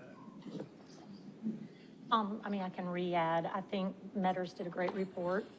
They talked about the foundation being sound, and then they gave us a really good to-do list of the deficiencies, and laid out a clear path for me. I would agree. I mean, there's been a number of projects in town where they've been, there's been structural reports and pictures of rotted wood and mold inside, and they have been, successfully, in some cases relocated, in some others, repaired in place, and fixed up and turned into really nice contributing structures in the town. And I think that the Metters report kind of lays out a pathway to do that, and then just at the end says that a more practical way would be to tear it down and start over. And I think that there's certainly an alternative there, which is to take a little bit more time and effort and to rehabilitate the structure like other projects have. I would actually basically state that I agree with everything that has been stated. The report was put together very well. I can appreciate the fact that they went in and said that the foundation is sound. There are some salvageable parts, but then giving a guideline of things that could be replaced, repaired, tells me that there could be another alternative other than demolition. I'm echoing everything my previous council people have said before. There is a path forward. There's nothing in this report that says that it needs to be raised or demolished. And like you said, they lay out a path forward. As somebody who has rehabilitated two buildings, two contributing structures in this building, one of them in far worse condition than yours, a collapsed roof, cinder blocks separating, no footing, no nothing. I can guarantee you it's doable. And it's going to take a little bit of heart and a little bit of money, but it is doable. And these structures are important to this town.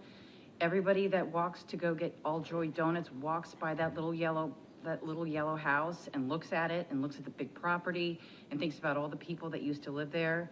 It is, I just think it's a landmark in this building for anybody that has ever been to the donut shop or on their way to the pier, to the dock. I think it's worth saving. Thank you. I'm looking for a motion then. I'll make a motion to deny the application as submitted. Second. Do we have any further discussion? Maybe to add that there are alternative options based on the Metters report of ways to correct the deficiencies.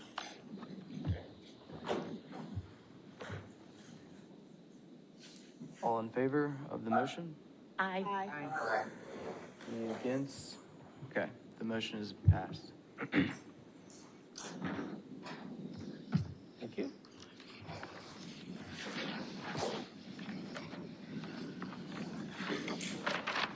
We're moving on to new business. This is 215 Goethe Road.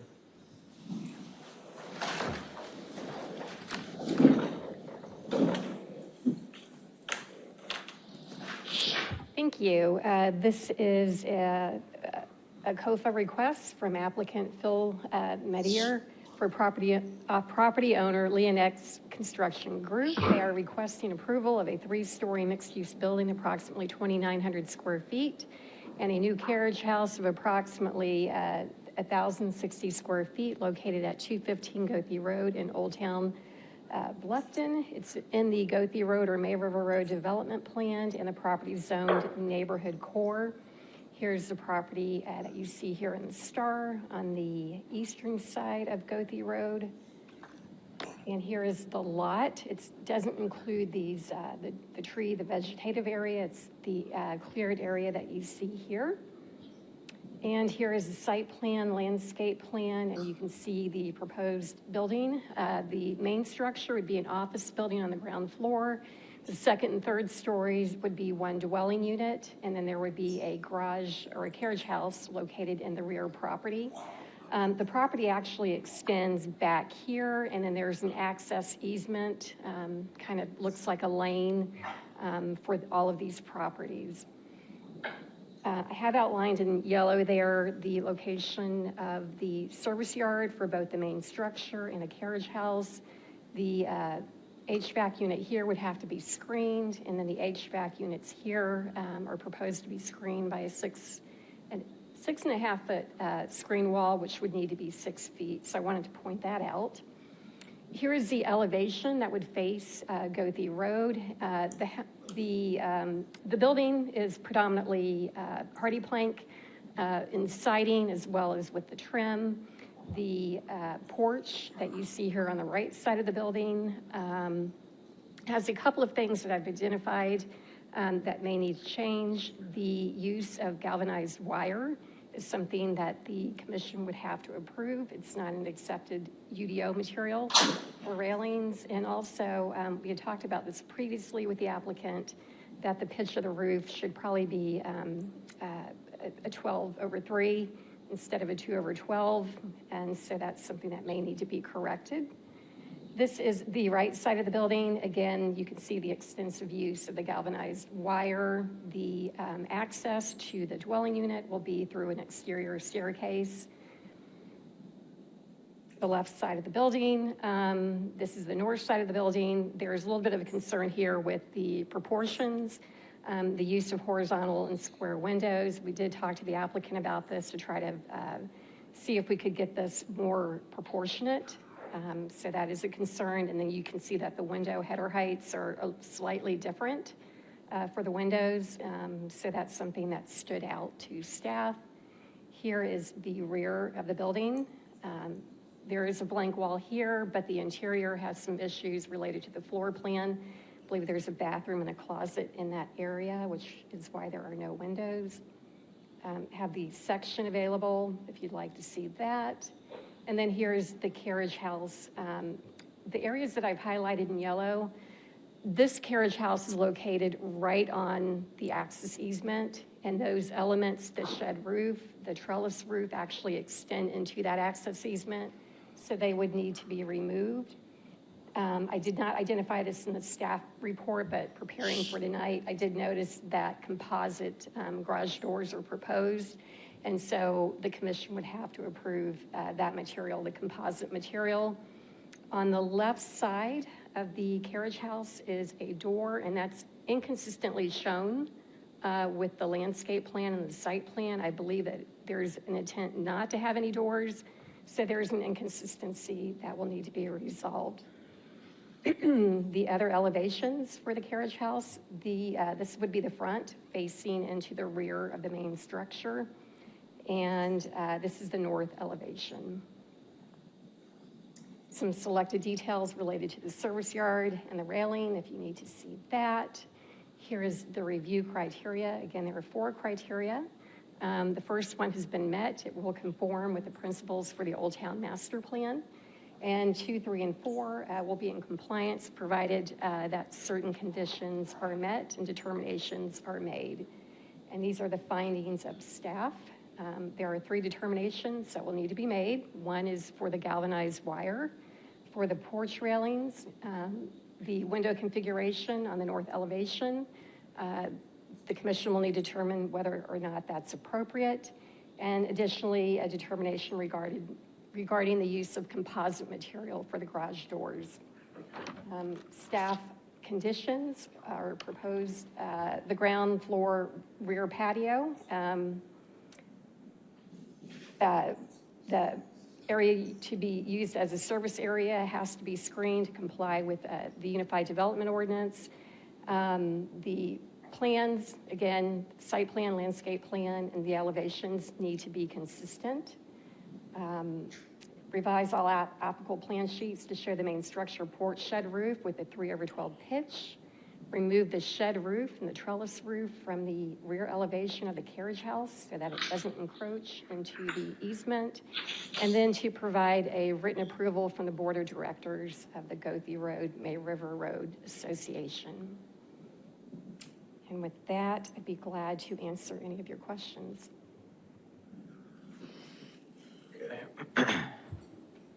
Thank you, Charlotte. Do we have any questions for staff?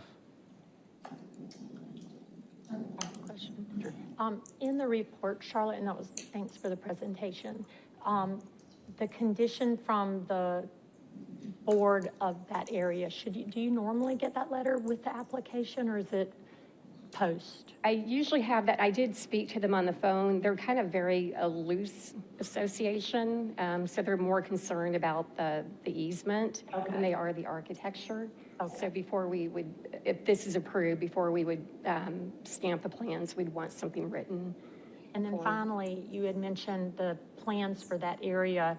The stormwater plan was approved in 2007, but we've had multiple updates. Is that something, I think that it goes retroactive if we had updates to stormwater, or do we do that through the stormwater department? Correct. We will have their approval. Before they can get a building permit, they will need to have the approval of the watershed department. And thank you for using a Main Street building type. I've loved not seeing additional building type on this, so it's just more of a comment. I have two questions. So right next to it, number 211 is Plantation Iron. That's like 2.5 stories. The other side of that is 209, which is a 3-story building. Is this building taller than the 3-story building? Because it looks really tall. Sorry, I had that earlier. I believe it's 36 feet. There it is, 35 feet.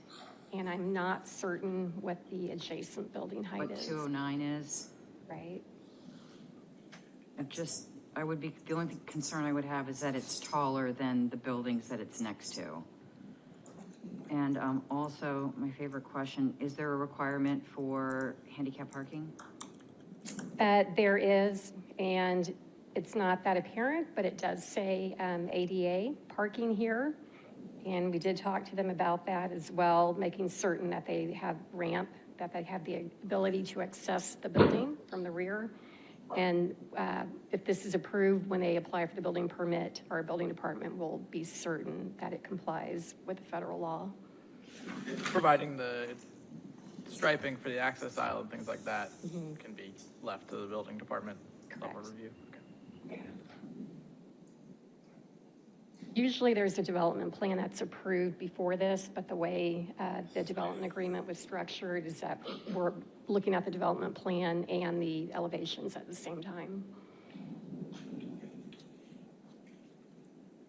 Any other questions for staff? So we are the development plan. This does not separately go to planning commission. Correct. For this neighborhood. Correct. Okay. And this was approved previously. The previous, I believe it was back in 2019 that it was approved, and the approval expired. Okay. So this is pretty much the same building. There's some minor adjustments that have been made. Okay.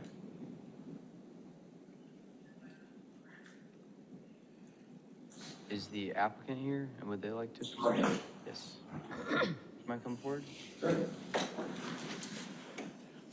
I'm Phil Madere, the applicant representing the next construction on this project. You have any questions? Yeah, are there specific questions for the applicant? Yeah, I do. Okay. Can we go to the elevation, please? Is there a particular one you want to see? Just a front elevation. I guess my first question is that, there you go, that's fine. Yeah. Is that first floor, is that brick or is that? No, it's born batten. Because there looks like, and the wall section it has is brick. And then it also looks like there's a brick water table on top of that. There's a note that says brick mold. It does look like the it does pattern look was brick. changed on that. We did change the pattern. Is that something you desired to do, or I saw that was a HPRC comment that staff had been providing? We had Correct. We got rid of the brick and just went with born batten. Well, we have been open to approving brick. It's a regionally defining locally sourced as into southeast Georgia. So if it was something you were interested in, it would look nice on this building and give it a nice scale. Well, we went back just to make it easier to approve, to be honest. I think we'll just stick with the board and batten. So if it's board and batten, we're not gonna have that brick detail, and that is also not gonna be proud of the other plane, because right now it looks like it's 4 inches thicker. Right. So we'll still have a condition that the detailing needs to be updated. All sections need to be updated. Yep. And then we talked about in the HPRC about lowering the roof on that balcony up there, so you could get a 312 pitch. I believe the revised plans that we have does show the 312 pitch. That's 212. 212, okay. On the side. Okay. I think if you just lower that head, you could get that 312, so it still lands underneath those windows on the third floor. The only concern there is if you lower it, we might get into it's wider than it is tall between the columns. I don't think you're lowering it much, but yeah, I mean, it's something you have to look at. Yeah, I think we want to maintain that column spacing. But I think 212 is way too flat. Mm-hmm. Everything else is 312. I think the staff comment was that it's 312 and it just needs to be relabeled on the front elevation. Is it 312? Yeah, that was staff comment number 3. Okay. And then, are you gonna, so we're gonna get rid of the trellis and the roof on there? In the back? Yes, is that a comment? Because what are we gonna do? That's gonna be pretty flat.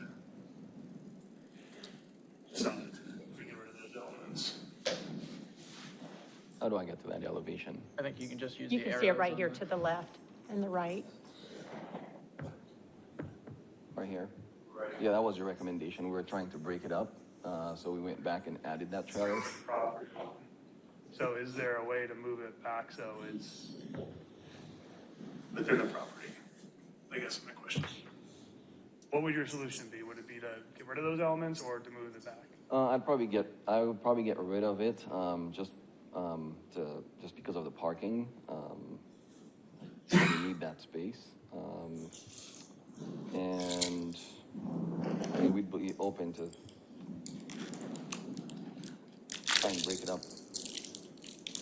Is there flexibility in the floor plan there to provide some additional windows on the second floor or? Cable and something, I mean. Yeah. Yeah, we can add some windows on the second floor. I think that's a pretty substantial change that HPRC would need to see. Yeah, I've got concerns about the head heights in the windows and some of the configurations of some of the light configurations in the doors. Because they're rectangular, square windows. Aren't even on that one, which is kind of odd, but. Okay. Other questions? Comments? I mean, they asked about the galvanized. We seem to always approve that. I know Yeah. I'd like to see what it looks like, but I think at some point that's a later conversation about let's get in. Yeah, we can talk about the Talk about determination. that later, but I'm okay with the galvanized. We kept it on there because it was previously approved, so we thought it was appropriate. It's just a different look. Do we have any other specific questions for the applicant? No, just discussion. Okay. I got one more. The plate height for that apartment, is there a reason it's 9 feet? And then that doesn't look like, it looks like that's plate height plus the ceiling and then the rafters. So, I mean, it looks like that plate height is almost. For the garage? The garage on the second floor. I mean, again, that's one of these things when you look at it, I mean, I think that all needs to be lower, especially if we're getting rid of these elements. Yeah, we can look at that. It's really, it showed us the to the ceiling, but the plate is probably 10 feet from that. Yeah, we can look at lowering that, especially if we're getting rid of the trellis and.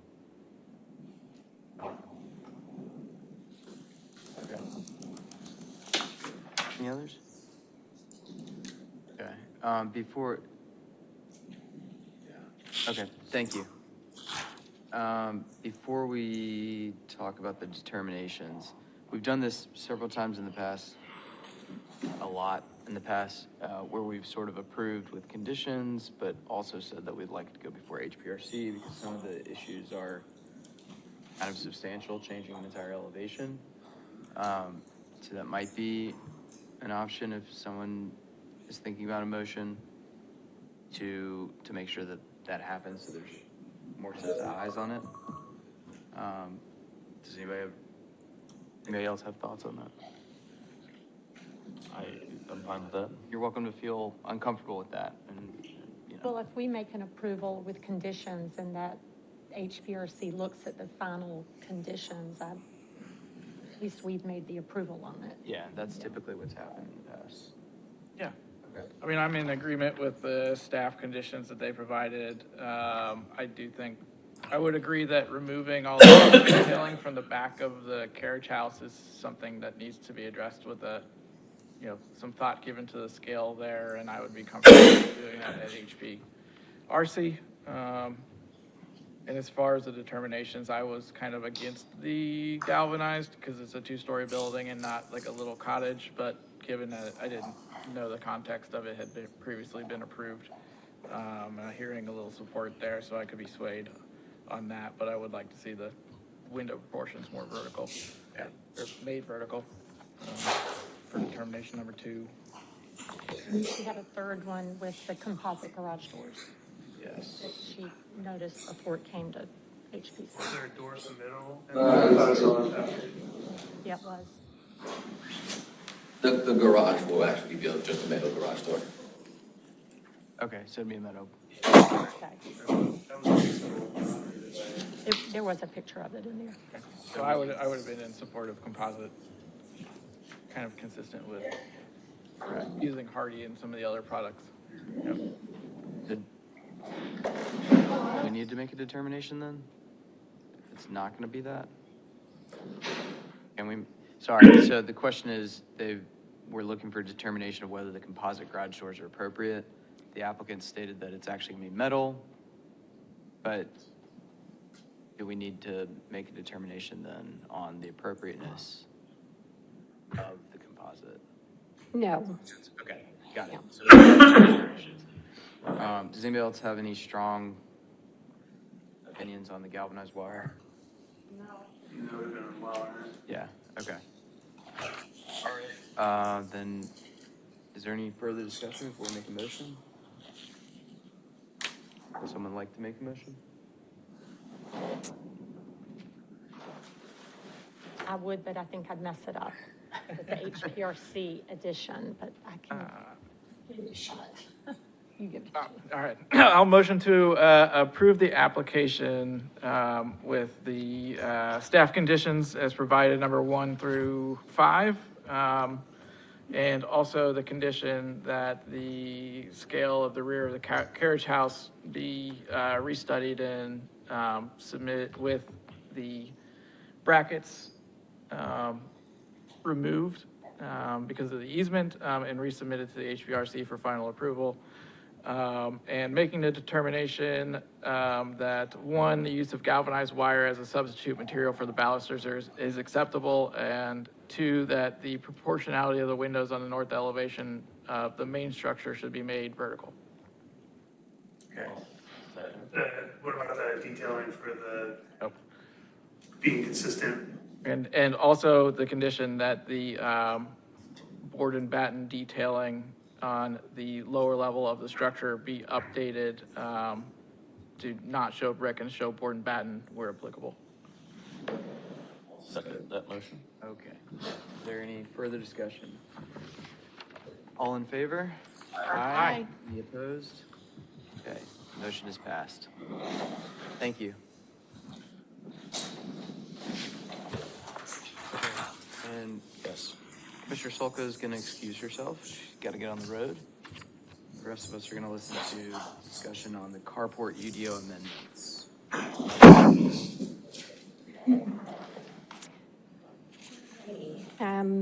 This item has been around for a little bit. You may recall we had a previous workshop on this, I believe last year in 2024. The reason for this coming forward to you is because we've had an applicant or a resident in Old Town Bluffton who constructed a carport without a permit, and which was not consistent with the UDO. So they are requesting an amendment to the Unified Development Ordinance in order to be able to have that carport remain. They didn't provide specific language for us. That was something that staff has had to study. The district, identify what carports exist now, what the inconsistencies are, what we might be able to do going forward. So we've developed some potential language that we want to share with you tonight. So back a few years ago, we did make some changes to the Unified Development Ordinance. Anything that is greater than 121 square feet is an accessory building that's greater than 121 square feet is a carriage house building type. Because we have a form-based code in our ordinance, we don't call it a garage or a car or something to that effect. It's a carriage house, no matter what the use is. And with that comes a maximum size of 1,200 total square feet and a building footprint of 800 square feet. There are also some design standards as well, and it's required to be smaller than the main structure. In the case of the applicant, they have an existing main structure, a carriage house, and then they also constructed the carport. So here's post or pre-2011 and then post the Unified Development Ordinance amendment, what changed. So typically, what we would know of more of historic Bluffton would be the smaller carports. You might have had a passenger vehicle, a small boat that was underneath a cover, didn't have walls, something to that effect. As the town has grown, we've seen carriage houses, and then we've seen the carports get larger, that they typically are housing larger boats, recreational vehicles, so they've gotten larger at the same time. And there's some concern of the effect that it is having on the character of historic Bluffton. So we've talked about this previously. Here are some dates here with our previous workshops. We've met with HPC, Planning Commission, and Town Council, most recently with Town Council. And so these are some of the considerations that we need to make. We don't want onerous, extensive regulations. We want to make certain that it's practical and that it's fair, and that for those who've had those older carports, that if for some reason they were to be damaged, that they could be reconstructed without being overburdensome, expensive, and to have to go through a difficult review process. So those are some of the considerations that you see here. We have talked about allowing this only for residential properties. So something to the effect of having the main structure, a carriage house, and the carport might be potentially something to consider. The recent Town Council workshop was on August 12th, and so staff did present some potential text changes that we'd like to share with you today. We are potentially thinking about adding a maximum lot coverage to our various zoning districts within Old Town Bluffton. We don't currently have that right now. The requirements for what you can build are typically based on the building type, the footprint, the other buildings that could be there, including the carriage house. There is the ability to have up to 3 sheds on a property, 121 square feet or less. And then there are the building setbacks that have to be considered for development. So it would look potentially something like this. And again, this is not a for certainty, this is just for discussion. Adding that last column that you see there, based on the building type and the zoning district, we would have a maximum percentage for lot coverage. And that lot coverage, in addition to everything that's underneath a roof, would also include semi-permeable surfaces, which could be a graveled area for a driveway. That has to be considered as well. So some examples here of what this might look like. Here is a residence here with a main structure, a breezeway that's connecting to a carriage house, and then also the driveway here. The lot area is over 16,000 square feet, and taking out all of those impermeable surfaces, we would end up with 30% impervious surface, and then it looks like there could potentially be some ability to have that carport on this property. On other properties, it may not be as possible, so we're kind of trying to right-size it based on the size of the property, as well as what's been built on the property. So in this particular case, there is a substantial amount of impervious surface because of the buildings that you see there, as well as the driveway. So in this example, we've got 58% impervious surface. The proposed maximum building coverage would be 70%. So they have possibly some room to work with, but at the same time, there are building setbacks that have to be considered. So it may not be possible to establish a carport on this particular property. So possible amendments that came up in the discussion with town council is to allow carports, but only on residential properties, not commercial, to have a maximum footprint of no more than 600 square feet, that the carport could be no taller than 18 feet or of the principal structure, or if the principal structure is less than 18 feet, that the carport would be no taller than that, to not allow any side walls that would have to be completely open, or excuse me, no more than two sides could be enclosed, but it would have to be louvered, so kind of semi-open. Limitation on power, no internal plumbing. It's not the intent that this is going to be turned into another building, and that the carport would have to be placed near the rear of the property or 20 feet behind the front plane of the main structure, and then no more than one carport per lot. So I know I kind of threw a lot at you there, but again, this is just kind of for open discussion. What will happen next is that we'll take this to the Planning Commission at September 24th for a workshop for some additional discussion. And then it will go back then to the Planning Commission on October 22nd for a recommendation to Town Council. And during this process, we will be reaching out to the public to encourage them to attend a workshop. If they have any comments that they want to provide to us, that could be considered, because some people will be affected by this. So we want them to have that input.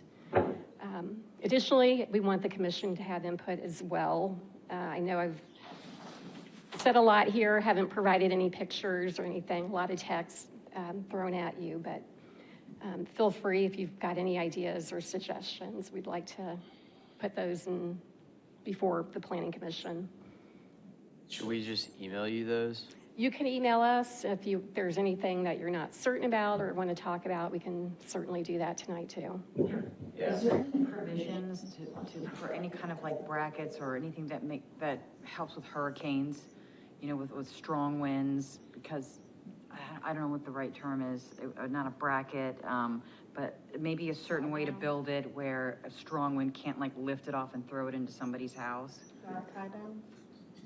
Yeah, that's a key feature of getting a building permit is having somebody engineer that system. Clips on all the rafters and so on. Okay. So, you know, somebody can go and try to put one in without a building permit, but if they get caught, then all of that stuff. Still a boat storage shed on Thomas Hayward Street that has come down, but is the intent that the carport and the carriage house can be on the same lot together, or? Correct.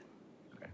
I would think that sort of your ability to add a carport to a carriage house would seem like there should be, you have a carriage house or a carport. So it would need to be detached, or it just, should be no, attached. just like if you were going to add a carport and you had a carriage house, it seems like they should be somehow integrated together rather than just adding more and more structures onto a property. yeah, but I also get nervous about a 600 square foot max attached to a carriage house, you know? Well, no, I mean, you'd be using the square footage for the carriage house. I also got nervous about the 60 to 70% coverage, but then we have the maximum footprint, so that kind of covers things, because I was wondering if we do like a gradual, you know, 1 to 2 acres, it's X percentage, 3 to 4, and so on, but Yeah, footprint kind of covers that, I think.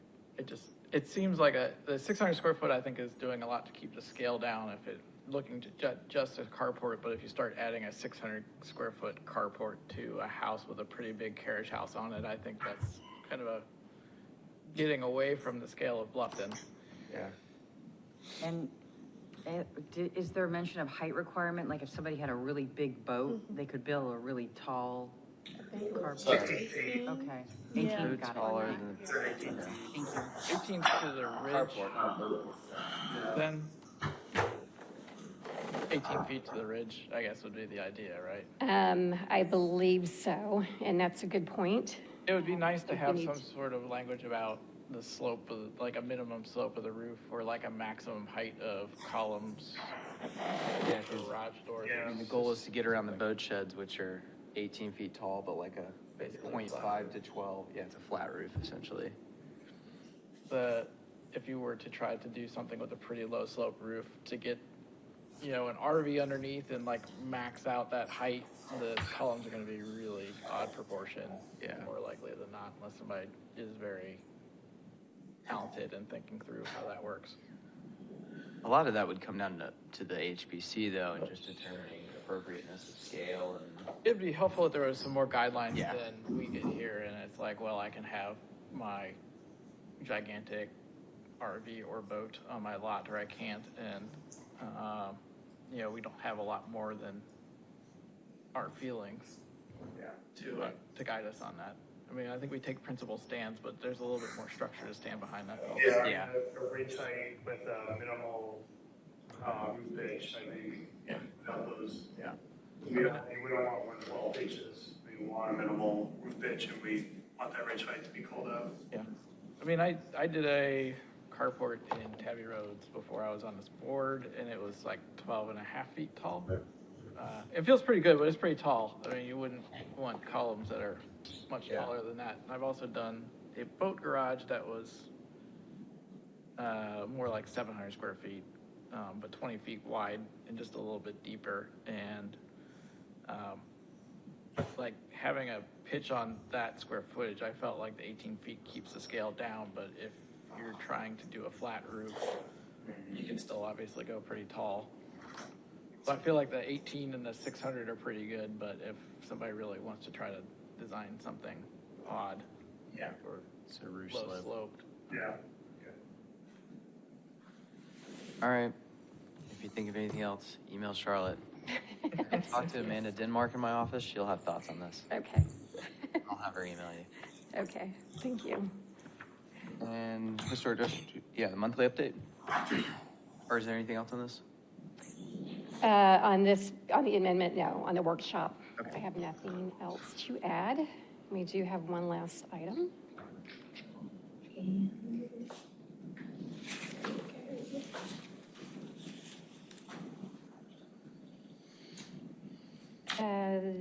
Katie, do we have our? Hold up, but if you go back to the new report tab.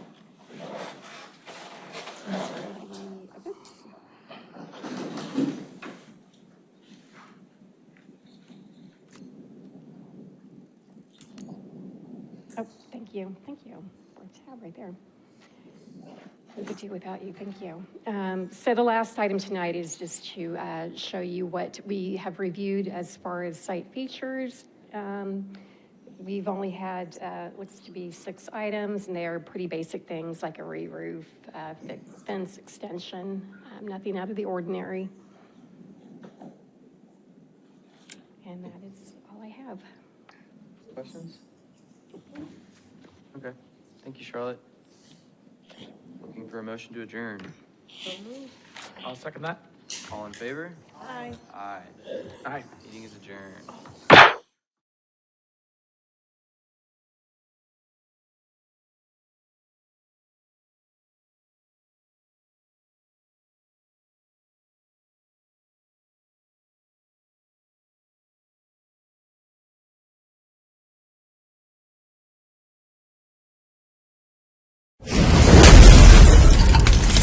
Thanks for watching BCTV.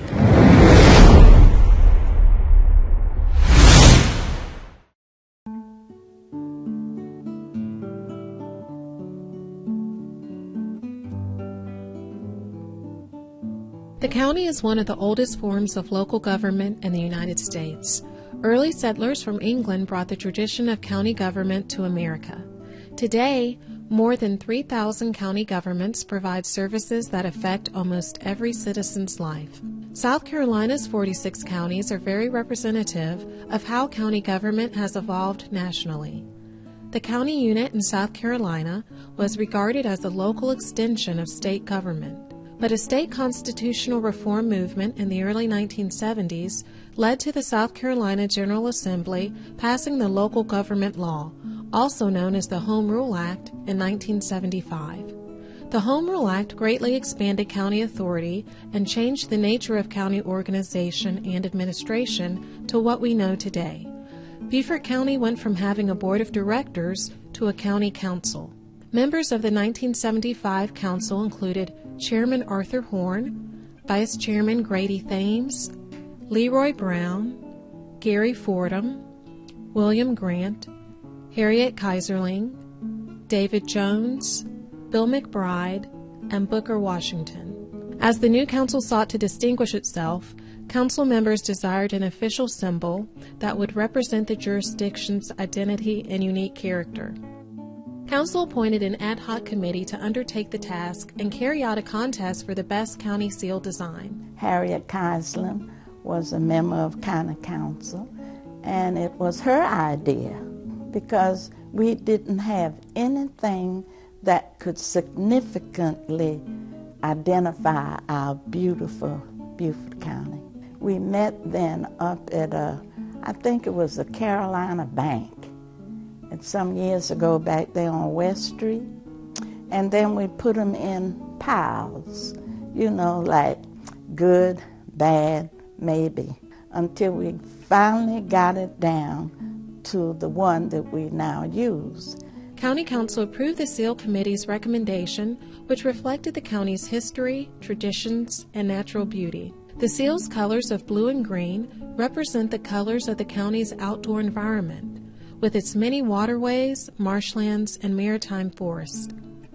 The 5 images within the seal depict some of the county's distinguishing features: ancient live oak trees, the seafood industry, rich natural resources and a rare marine ecology, low-country architecture, and miles of rivers, creeks, and inlets. I was really impressed. I thought it encompassed what we as a body were looking for.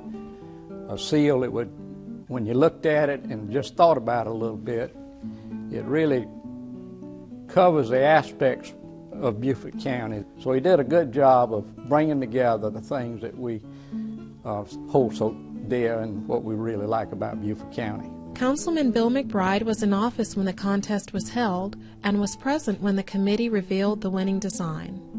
I think council was ecstatic about it. We thought that the symbols on the seal represented aspects of life in Beaufort County. There is a slight change in the original draft that was presented to us, where you have the shrimp boat today. Initially that was a pleasure craft, a sailboat, yacht type boat, and it was changed by county council because we felt that the shrimp boat was a better representation of a more comprehensive aspect of Beaufort County life, because you had other things on the seal that represent the pleasure and recreation, the fishing and the beach. So they thought the shrimp boat, which was a very important part of Beaufort County culture, shrimping, especially at that time, would be reflected on the seal. The winner of the contest was an artist from Hilton Head Island, the late Lee Payne, whose design was selected from more than 126 entries submitted from as far away as Indiana and Tennessee. He was awarded $250 for his design, but more importantly, he captured the legacy of outdoor beauty, culture, and history that helped to define important aspects of life in Beaufort County. To see more Beaufort County moments, go to the Beaufort County Library homepage and click on the Local History tab.